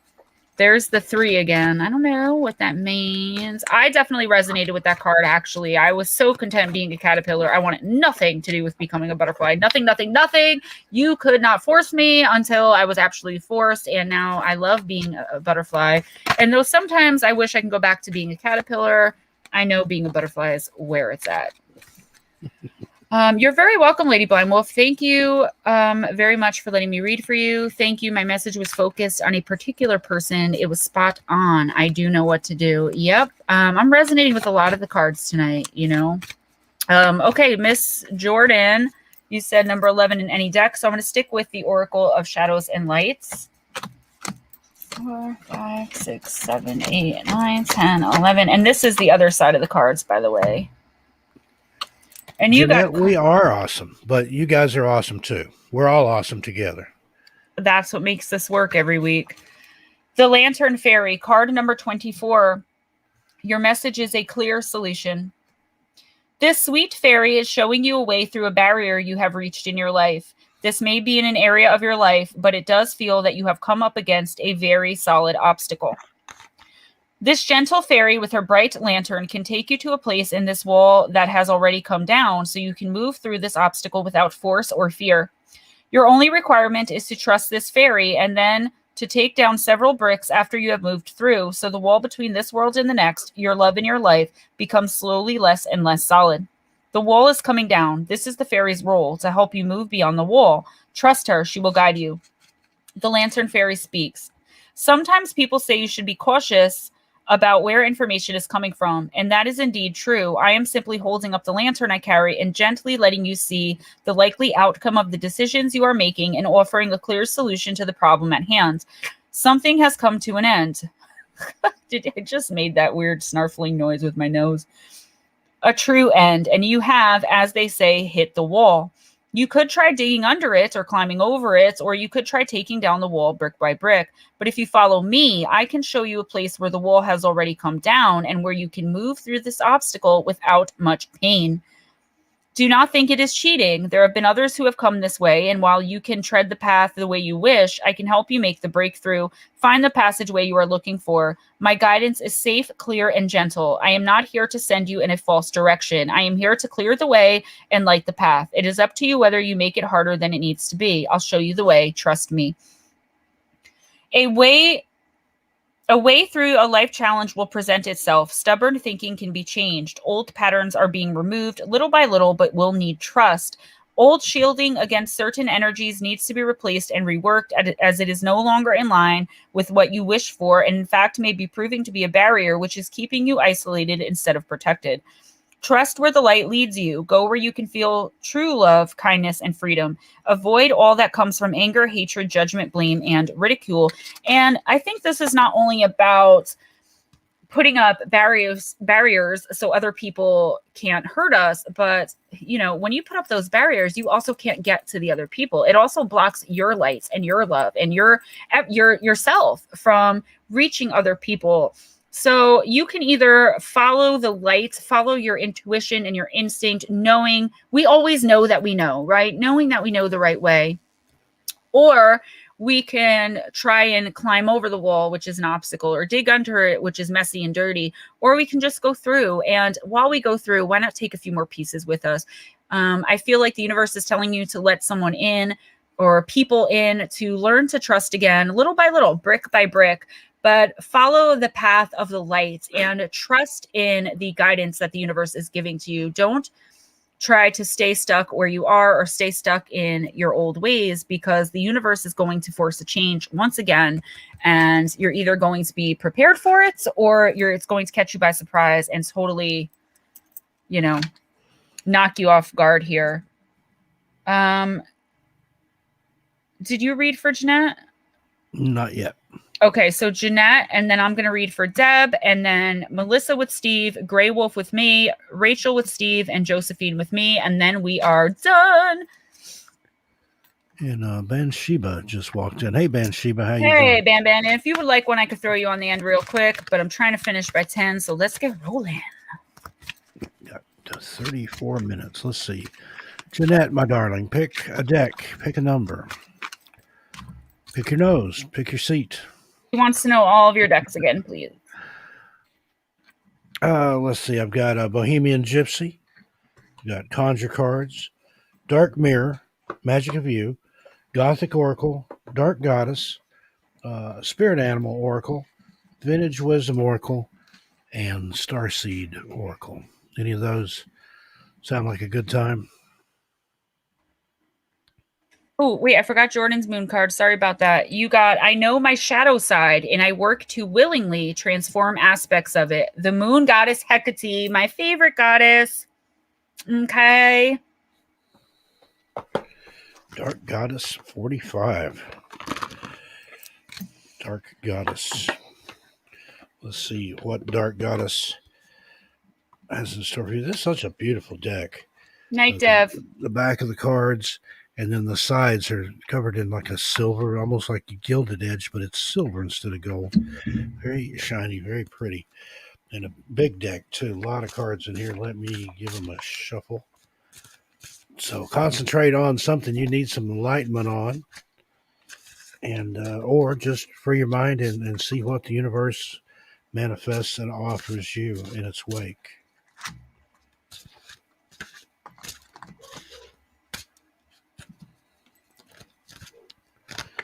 Good shuffle here.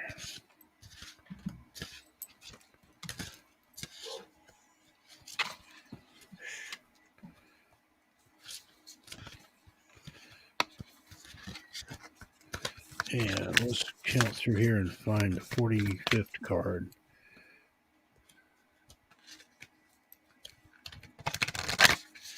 No, I did not get Whitney Nickel, but I do remember the name. I must have not seen it, so I'll just put her right on at the end here. She doesn't mind waiting till the end. We've got like 5 left anyway, so that's coming up. No worries. I haven't seen it because I've been going through everything else, so it wasn't a purposeful slight. I apologize. Night, Bama. We should list the decks in the description box. That's a good idea for next week. 45. Would have been easier to count up from the bottom, but I wasn't sure how many cards there were here. But this is kind of strange. Gemma just mentioned Hecate. That's my boo love. And you got Hecate from the Dark Goddess deck. Oh, wow. I didn't know she was in there. Protection. Hecate. Beautiful card. Let's see what the Dark Goddess Hecate reveals about the Dark Goddess Jeanette. And these cards aren't numbered. They're alphabetical. There's so many good ones in here. A lot that I'd never heard of or not in this context. Okay, Jeanette. This is going to be a good one for you. Night, Blue Crossroads. And Shauna. Won't shed a tear, must stand alone. The pain ahead is one to own. Release all duties of indemnation, guarded now from condemnation. By the power of the Dark Goddess in thee, protection in place, blessed be. Now, the Dark Goddess guidance for the Hecate card. Most of the time, you rejoice in people coming to you for help, advice, or just a shoulder to cry on. But when push comes to shove, who can you turn to? You can't protect all the world, nor can you decide the fate of others for long. It will push you to the breaking point. You've reached an important crossroads where taking on all the ills of others and responsibility for their actions is grinding you down. Hecate holds the key to your future. Together, you stand before the gates of great decision. It's time to lay down the woes of the world and the burdens of others and step forward alone. And just like Hecate, you will learn and accept that you can still help from a distance if you so choose. Those who've relied on you so much before will need to live their own lives and take responsibility for their own choices and actions. Boy, that's the truth right there. Dark Goddess Foresight, shielding someone from the truth is not helping them right now. Focus on your own ability to listen rather than your need to lecture. An old flame is circling. Ensure your insurance policies are valid and up to date. Make the repairs to your home that you've been long neglecting. Now, that could mean your physical home or your home, your temple within inside you. Fix the things in you that need fixing and let everybody else worry about themselves for a while. Hecate revealed. archetypal guardian of Greek origin, Hecate was the goddess of magic, witchcraft, the night, the moon, ghosts, and necromancy. She was the only child of the Titans Perses and Asteria, from whom she received her power over heaven, earth, and sea. She became the embodiment of the triple goddess, with far-reaching powers and a wealth of wisdom. And I know Gemma can back me up on this, but any kind of triple goddess thing is always a good thing. So Yes, sir. Yes, you sir. Yes, got sir. you got the power, Miss Jeanette. And I think you realize it. You haven't decided to wield it yet or not. And you can relate at the moment. Well, good deal. I'm sure that resonated for you. But embrace the inner you. Bring out that dark goddess and release the storm. There may be some people that need a payback. Sometimes you just got to. That's why I've gotten so interested in Hecate. That whole goddess energy thing. I've really, when you start to outgrow people and situations, especially pieces that take our soul, our soul pieces away, you need to jumped just off the table. Step into your power. It's thrumming with excitement. It wants you to take notice and behold what the dark goddess Hecate holds for you. I want to say to Whitney, okay, because I did say, she said, I always enjoyed listening to your readings. I'm just quiet. If you're here next week, just let me know when you come in and I'll read you right away. I feel really bad. I try so hard not to miss anybody. Did Warren get a reading? Yeah, I read for Warren. Okay, so Deb, you're up. Then we have Melissa W., Grey Wolf, Rachel. Oh, no, I'm sorry. I'm also confused. We got Deb, Melissa W., Grey Wolf, Josephine, Rachel, Ban, and Whitney. So Deb, if you're still here, let me know which deck. I've got a few in front of me, but you can have any one. I didn't use the Wisdom of the House of Night deck yet. And the Shapeshifter has gone untouched as well. Soul fragmentation, absolutely. And your light escapes out of those fragments, and the dark energies, the lower vibrational energies, can also get in and penetrate. So that's why chakra healing, the Lazarus Project put me on to binaural beats. I don't know if that's how you pronounce it, but yeah, of course I could pick for you. I've been staring at the Wisdom of the House of Night deck for you for some reason. That's why I mentioned it. Jeanette, you're welcome. Thank you for letting me read for you. Girl, there's a beast in you that you've just got to unleash. I'm telling you. So not just because I haven't used it yet, but for some reason this deck has been calling to me for you. You want me to pick your number 2 because I'm getting number 5. This is the Wisdom of the House of Night. I love this deck. I feel very connected to this deck, and I really like reading with it. Oh, yeah. You got card number 38, which is Deceits, Nephrites. I think these are goddesses, some of them. When you choose the symbol of deceit, be very careful about your motives in making your own choices. In the House of Night, there is one who has betrayed herself and all those who looked up to her. I am also warning you that someone may be stabbing you in the back. Regardless of the circumstances of your question, I warn you about deceit. There will be a price to pay for betrayal in all forms. Only you know how much it will cost. That said, although the energy of betrayal can be seductive, I am stronger. You have been warned. So, okay, not only is someone going to be or is currently stabbing you in the back, someone that you trust. And again, I mean, we know these gut feelings, these intuitions that we have that are so on point, and we know it, but we don't want to face the truth because what are we going to say? Oh, I intuitively know you cheated on me, or I just know that you stole money from my wallet. People are going to be like, yeah, right. There's no proof. And we as human beings in this society, we need proof, right? We want the DNA evidence on everything. It's not enough for the officer to say, well, I have a gut instinct that Ted Bundy did this, So watch out for those in your inner circle, because somebody, while you're trying to row to finer shores, is poking holes in your boat while you are not looking. Also, question your own motives for doing things. Are you doing something out of revenge, out of spite? Are you doing something because you know it's going to hurt someone else because they've hurt you? Try to stay away from those kinds of feelings and actions, because they too fragment our soul. And some of those pieces we may never get back. And how can we move forward on our soul's journey, which is the purpose of life, if we're missing pieces? So question your own motives always. And I think everyone should do this all the time, no matter what.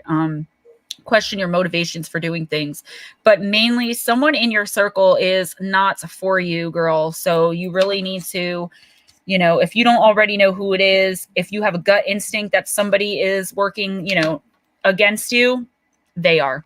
And I'm getting that it's because of jealousy. Just intuitively, it's because of jealousy. So, all right, next. Oh, wait, your moon card.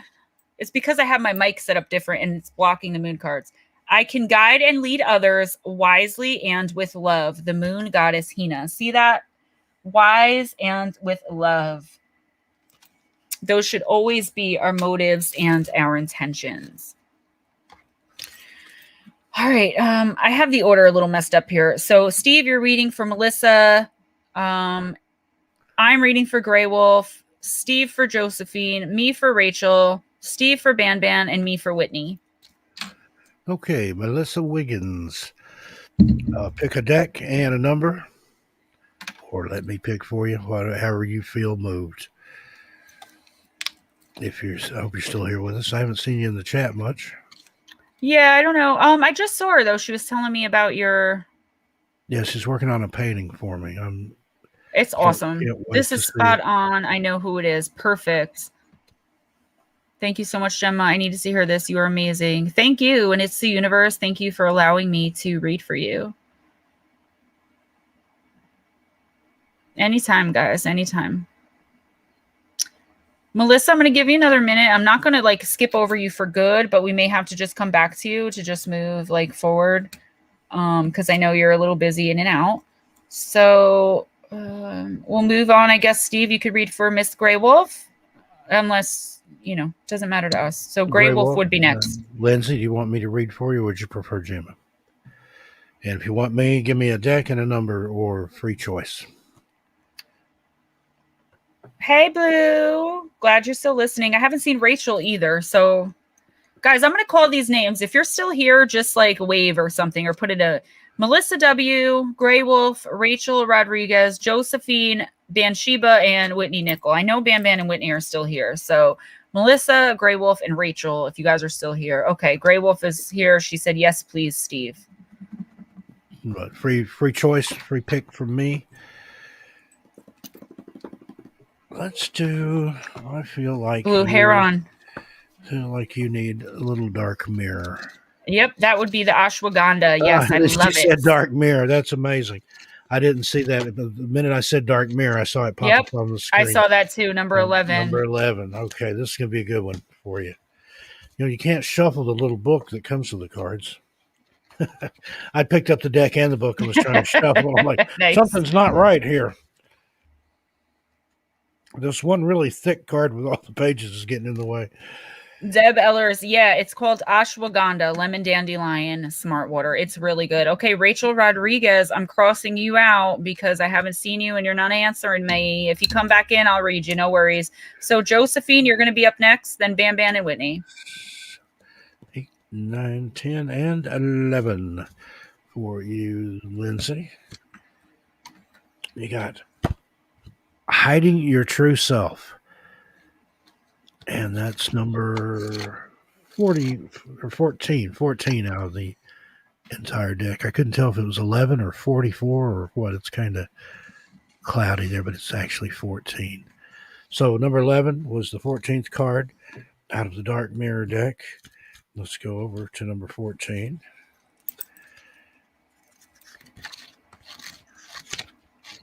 Josephine, if you're still here, please give me your number and deck.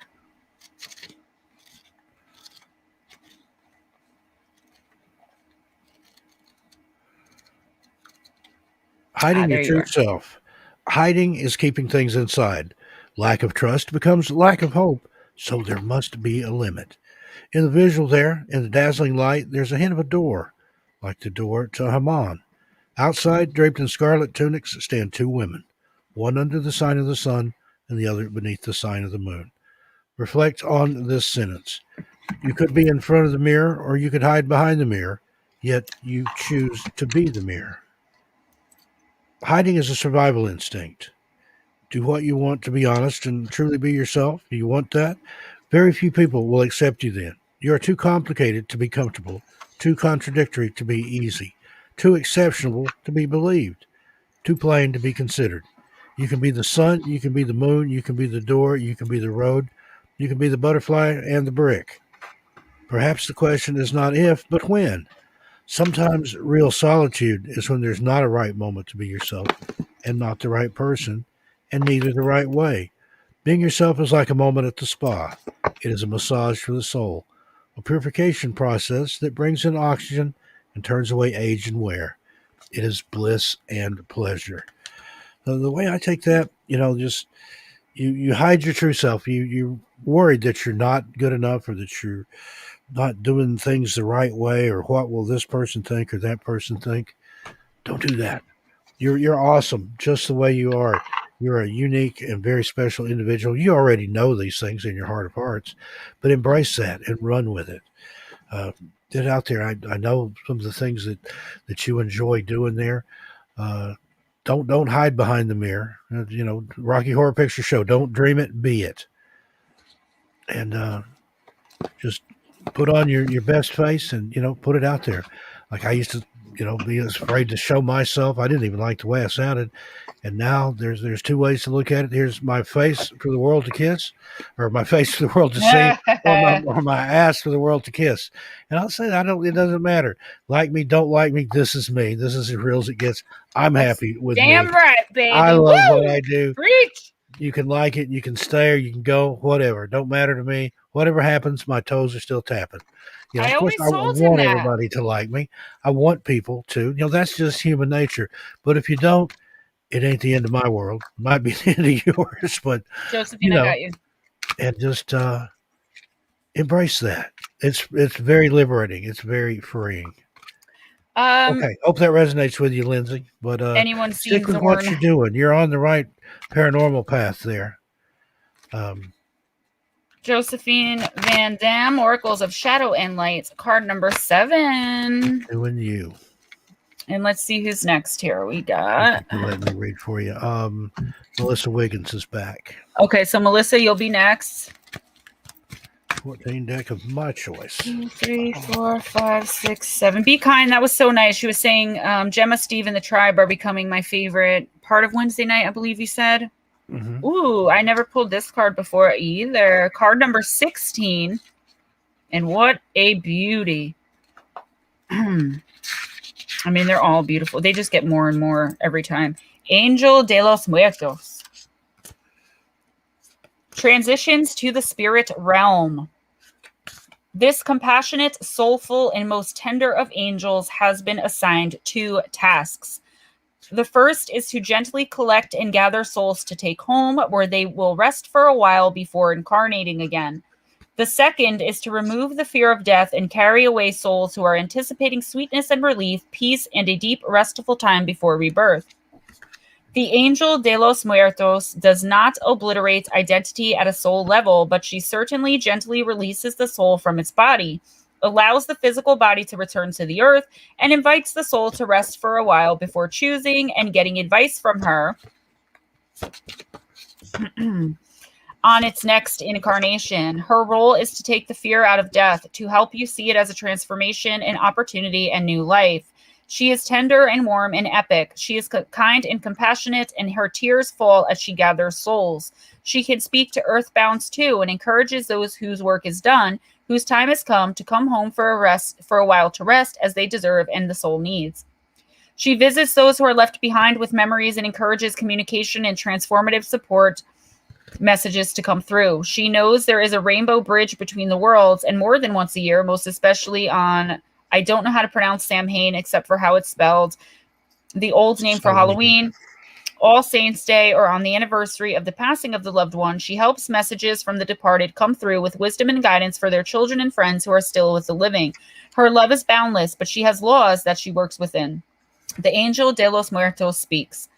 I bring you a message from a loved one whose spirit seems to have already departed, but whose physical presence lingers on for now as he or she prepares to depart from this life. I ask you now to acknowledge your loved ones who are resting in spirit or creating new selves for their souls. You may soon be about to meet a beloved in a new form. I ask you to stay open-minded about the form in which the souls can come, and I ask you to be open to the message from the loved ancestors. For they have something to tell you, and it will come to you soon in a vision or in a dream or a message during a daydream that will bring such sweet, tangible proof of what some people call life after death. There is no death. There is only life and resting time and change. Be ready to be comforted and to learn more of the world beyond this world, which is always with you, but is not always believed in or trusted, even when we send messages to you as clear as a flag in the sky. The angel de los Muertos' appearance in a reading signifies that you must not delay activating this lifetime's purpose. Her message is not only from those who have passed, but of the truth that you can activate your new life while you are still alive. It is no longer necessary to pass to recreate the life contract and purpose you have. Do not wish to leave in order to start anew. Believe that this life is a constant process of creation and that you are at a point where you can end a pattern without ending your life. Jeez. Energy is changing, and death is no longer the great reshaper. She comes to visit you now so the fear of mortality passes and so that you understand you can begin to rebirth yourself in a new life right now. So death is usually, I know, in tarot, and also I believe with most oracle decks, is a symbol of simply change. Are you not moving on to the next step and staying kind of stuck, stagnant, as Steve was talking about earlier, in that kind of caterpillar mode when you are supposed to have been a butterfly by now? So this is telling you to definitely move forward. It also very clearly stated that someone or a few someones that have passed that you've been thinking about a lot lately are with you. They're with you. They're watching you. They're trying to get a message to you, but you're so concerned with mourning them or thinking about them or obsessing over this new path that's being presented to you that you're missing the messages. So I would pay close attention to your dreams, pay close attention to any visions you might have. I know when I close my eyes at night, the minute my eyes close, I see all kinds of crazy things in front of my eyes. It's not just blackness. And I'm like, what the heck is this? This person's being murdered. And I don't know who it is, but it's definitely someone. I believe it's a vision of something that I'm seeing. I just haven't put it together. So please know that something in your life is beyond to come to an end, and you're still holding on for dear life out of fear of change. And you can't do that. You have to progress for your soul's greater good, for your soul to be able to move forward on the rest of its journey here and afterward. The full moon, I have power and it is real. Okay, Melissa. Thank you, Josephine. After Melissa, we have Ban Ban and then Whitney. Melissa, I picked the deck for you, Vintage Wisdom Oracle by Victoria Mosley. These are gorgeous, kind of a cross between the Art Deco and Victorian cards. And I don't remember what number you said, but that was the number I counted down to. And you got Divine Timing. Divine Timing. There. And Divine Timing says thusly.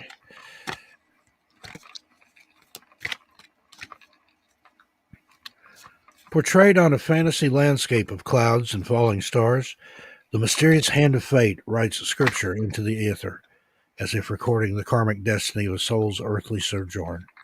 A rickety clock marks the man-made passage of time.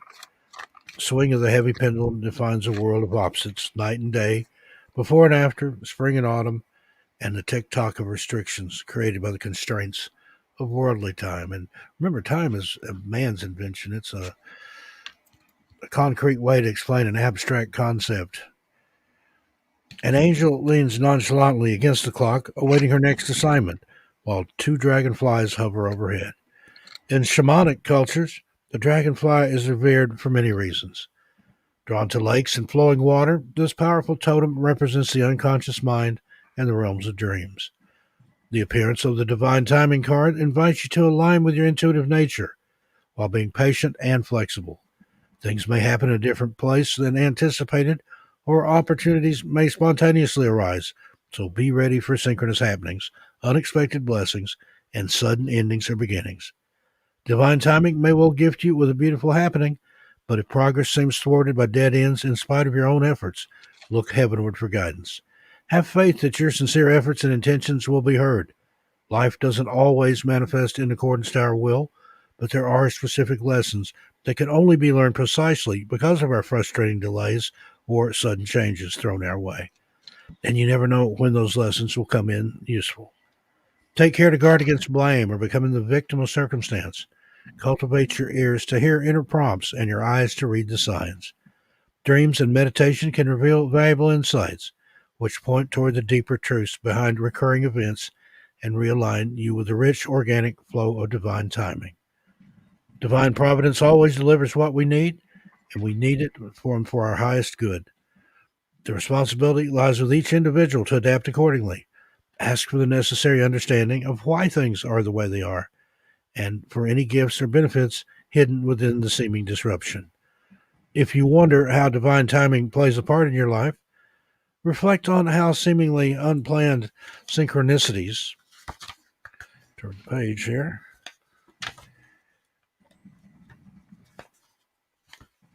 synchronicities have molded your reality today. Consider how unseen forces and connections have led you to this point in your life and in your spiritual development. So basically, that card is kind of telling you, hurry up and wait. The things that you want, they're on your way. They're over the horizon. They're within your grasp, but sometimes they may remain just out of your grasp for a while until you're ready for them. You may think you're ready now, but when things happen like that, these synchronicities that it talks about, that happens for a reason. Maybe there's a lesson you haven't learned that hasn't fully stuck that you're going to need later on, and you may only realize it in hindsight, if ever. So be patient, be your best you, and prepare for better days, better things ahead. Hope that resonates within you, Melissa. I think it does. Um, I think that's a good card for you. Be blessed, and thank you for letting me read for you. Oh, Jeanette, can't ever be mad at that you want us to spend more time. That's amazing. Bathsheba. Then it's going to be Whitney with Steve and Laz with me. I'm just trying to build my empire, girl. I'm trying to get a babysitter for 2 days a week, so I won't always have to be rushing around and rushing off. So I just don't trust many people with my little bug. It's hard to find good help these days. Ban, are you here? I know you're still here. Yeah, she was here 1 minute ago. I saw her typing something. So, Whitney, if you want to think of a number and a deck for Steve. And Whitney, may I ask you, how do you identify? Male, female, non-binary, other?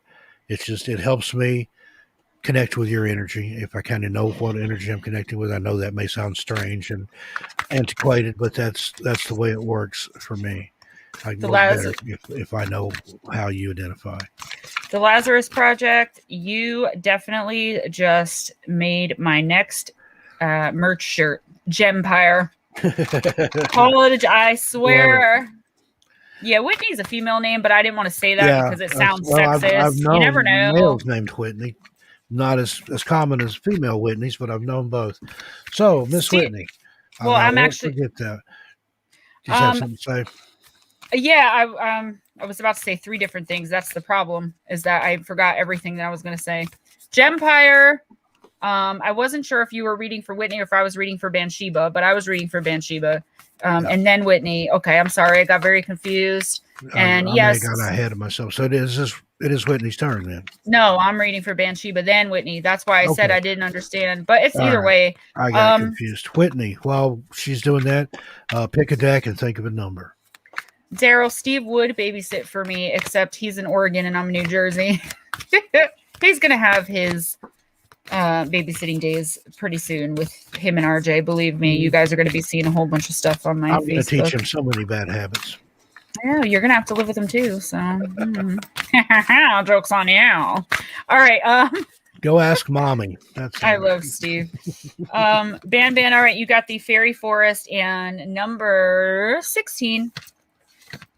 3, 4, 5, 6, 7, 8, 9, 10, 11, 12, 13, 14, 15, and 16. Guys, be mature, okay? Volva. VOLVA. Prophecy, guidance, and direction.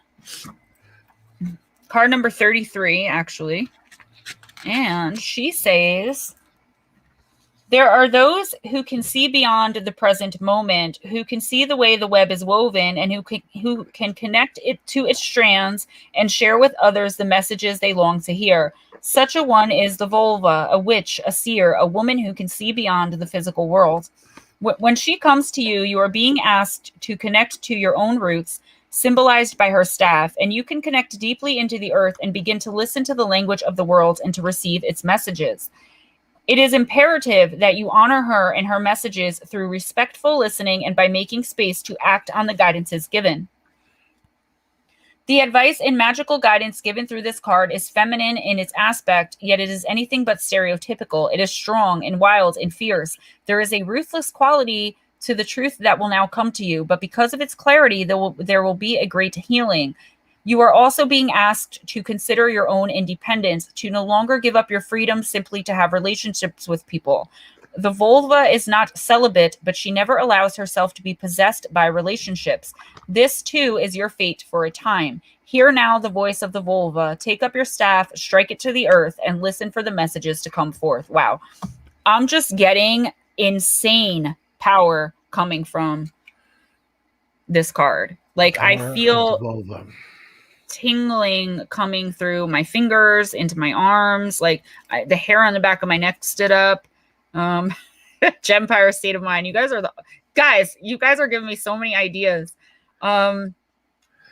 So definitely, again, pay attention to your intuition, let go of any relationships, anything really that's not serving you anymore. And I would say take time to be alone, out in nature, ground yourself. Seriously, I'm just getting a picture of someone just, like it said, slam your staff down and just get everything that comes through. You are very, very, very psychically powerful right now.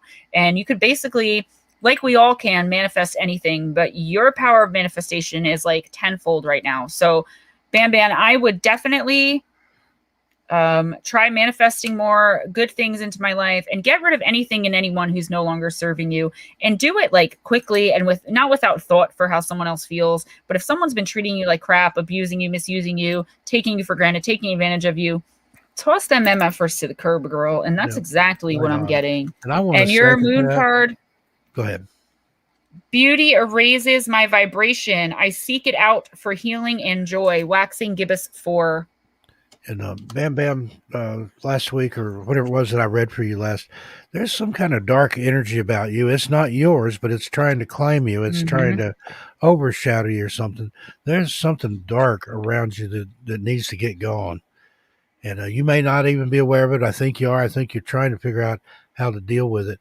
Just remember, sometimes it's okay to ask for help with certain things. Okay, good deal. You're aware of it. Yep, you're right. I'll say no more. You know what you're doing. Are you aware? Okay, good. Yeah, like, I mean, seriously bad juju trying to penetrate you, like Steve said. I got this, like, just weird, very powerful card. That was like the most powerful one of the night for me, actually. All right, so Whitney for Steve, and then Laz for me, and then we odds on, baby. Laz, give me a deck and a number so I can put some of these babies away.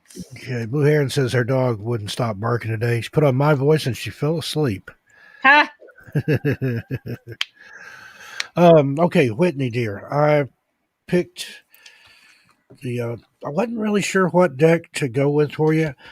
I almost picked the Vintage Wisdom Oracle, but then I thought there's something a little dark in there that needs addressing. You've got a dark side too, and that's a good thing. You know, light, dark, yin yang, black, white. It's all good. But I picked number 3, and that just popped into my head. I usually don't pick a number that small, but I saw the number 3 for you from the Dark Mirror deck. That card happened to be Perchance to Dream. It's like it looks like maybe lovers in an embrace or something going on there. It's card number 28 out of the deck. Sorry for the glare. I didn't get my card camp set up again this week. Jim is going to have to knock my pay. Totally. Let's see. Let's see what this card has in store for you. If I sleep long enough, when I wake up, the pain will have been gone. The visual scene: a crowned, naked man is reclining, his eyes closed and his body dissolving in the wind. Another man holds him gently. Behind them, a circle of brass, risen by thin silvery threads. The sentence to dwell on: to die, to sleep, perchance to dream, or dot dot dot. To go a little dark dive on this, it's time to surrender, to drown, to dive in head first in the cozy, all enveloping darkness of the blanket. It is a moment of weakness, a desire to close your eyes and surrender just for one moment, 1 second, 1 minute. Not like a hero fighting the world, but like a kid, just welcoming the darkness outside within fully. Do you remember that when you were a kid, how much fun it was to, when you did finally decide to go to bed, to just hop in your bed, pull those covers up around you and snuggle in? You knew that you're safe. You didn't have to worry about job or where your next meal was coming from or anything like that. Most families did. I was going to say, speak for yourself, bro. Some that did. But, it was a good time just to be alive and just to be a kid. And, you were invincible. You had the rest of your life ahead of you. Well, remember those times. How long did that moment last? A minute? We can say just a minute, but it's not true. Disappearing is but an instant, just the time to take a breath twice. And yes, it can take ages we will regret, ages that we will have lost, like stolen by our own surrendering. And yet we close our eyes. We let one sense after the other slow down to nothing. Sight first, then hearing and smell. Last will be the touch. The comforting hand we all deserve. To hold us up when we have done enough, but we just cannot let it go. Sometimes there comes a time when you have to say, okay, I have done enough. I'm done for the day. I'm going to bed. Screw you guys, I'm going home. One of those things. Yeah. Know when enough is enough. Now, that's something I suffer with. I'm a chronic insomniac. I sleep, if I'm lucky, about 2 hours a day in any given 24. And then maybe, just maybe, I'll take an hour, 45-minute nap in there. I didn't get one today, but this jazzed up coffee really helped me through. But sometimes there's nothing I love more than realizing, hey, I'm caught up to the point I could sleep 2 or 3 hours if my body will let me.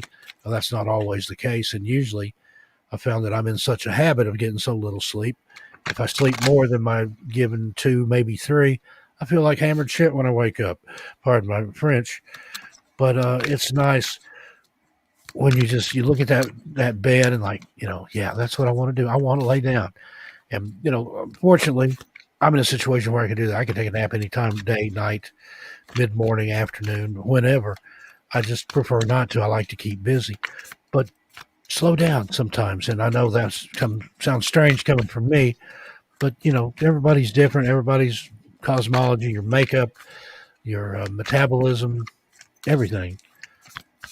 But slow down sometimes. Take a breath, take a nap, revel in that. Remember when you were a kid, how good it felt sometimes just to cover up and drift off to sleep, maybe listen to the radio or the Blue TV hair on, you're right on with a flashlight in a book. So. All right, Laz, I got you. We're going to do the Angels and Ancestors Oracle and card number 27. Read for you, Whitney. I hope that resonated within you. I hope that means something to you. Take a nap. It's easy. Ben Sheba, Gemma Jade, be blessed. You were on fire tonight. Thank you so much. Both you and Steve been hitting the readings on spot with my life. Always nice to have such a strong confirmation. Y'all need to hear it. Love you. Yeah, thank you so much. That was from who? Bam Bam. I knew it. Yep. 1, 2, 3, 4, 5, 6, 7, 8, 9, 10, 11, 12, 13, 14, 15, 16, 17, 18, 19, 20, 1, 2, 3, 4, 5, 6, 27. I don't know why I picked that number, but again, it's what the universe wants. You're welcome, Whitney. You got the moon, the Lazarus Project. So let me just find it in here. Right off the bat, could be dealing with a Pisces. Or could be a Pisces or dealing with someone who has a lot of Pisces in their chart. The way these are set up are so weird. I'm sorry. They're like very strangely put in here. There's like the guardians and then the mirror guardians, but then there are the angels, the protectors. So I don't know where the moon is. Just give me a second. Actually, let me just look at the beginning of the book. And yes, Warren, I agree. To me, dreams, especially nightmares, that's like free Netflix. 126. I love to have a scary Me dream too. and be Nice able to and wake up vivid. and panting and covered in sweat, like, oh my God, that wasn't real, but it was awesome. Okay. Take note of intuitive messages. The moon. Again, I'm getting a strong Pisces. This is the card for Pisces in the tarot. That could be why it's popping up, but I do feel you're either dealing with a Pisces or dealing with someone who has a lot of Pisces in their chart. Take note of intuitive messages. Use your intuition, practice discernment, see through illusions and blockages.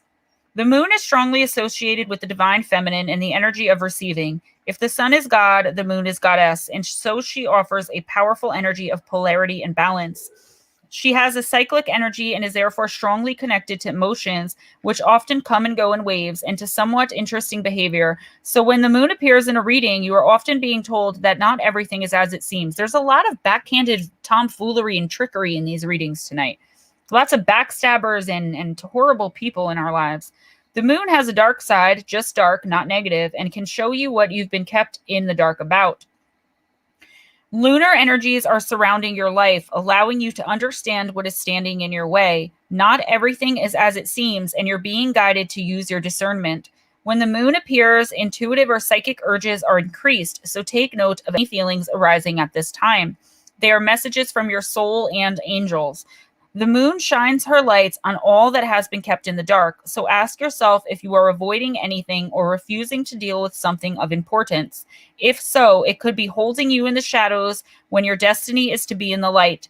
If this card appears when you feel someone isn't being completely real with you, know that their intentions will be revealed to you. The moon has no secrets. She reveals all. And every time I pull the moon, either in a tarot reading or in any oracle deck, I always say that something about secrets being revealed. What's being kept in the dark comes to light. But I still get this overwhelming feeling, and it's been for everybody I've read for tonight almost that got a card having to do with secrets. Know that you know. You probably already know what this is, or I want you to be careful. The universe wants you to be careful of people coming in, to make sure that you're not pulled in by a pretty face or an offer that's too good to be true. For the month of September, because that's what I'm taking these readings for, especially this week. If something or someone seems to be too good to be true, they are, and you will find out. So instead of letting yourself get hurt or bamboozled in some way, or possibly stolen from, I don't know why that just popped in there. Why not try to avoid it altogether? Something that's in the dark, you're going to have a secret revealed to you. I don't think it's going to be a very big, life-shattering one, but I do believe that it's going to be something that definitely affects you and could cause you some pain. So buckle up and be ready for that. And I feel that intuitively, again, you kind of have a feeling, maybe you don't know what the secret is, but you have a feeling something is off. So you're kind of going to see this one coming. Your moon message: I flow towards my goal. I am strongly protected as I go. The waning crescent, number 2. And that's all I have for you guys. I am getting tongue-tied. I can hardly speak anymore, but I had such a great time. I'm not complaining. I love doing this for you guys. I love spending this time with you guys. I love, spending this time with Steve. This is something that totally makes my week. I really do look forward to it. Yep. I want to say goodnight. I really do have to go. I want to try to put some scripts together or some content. And plus I haven't eaten yet. So, Steve, I love you. You guys, I love you. I'm going to say my goodbyes. Steve, if you want to take us out, and I'll talk to you tomorrow. I also have to use the little girl's room.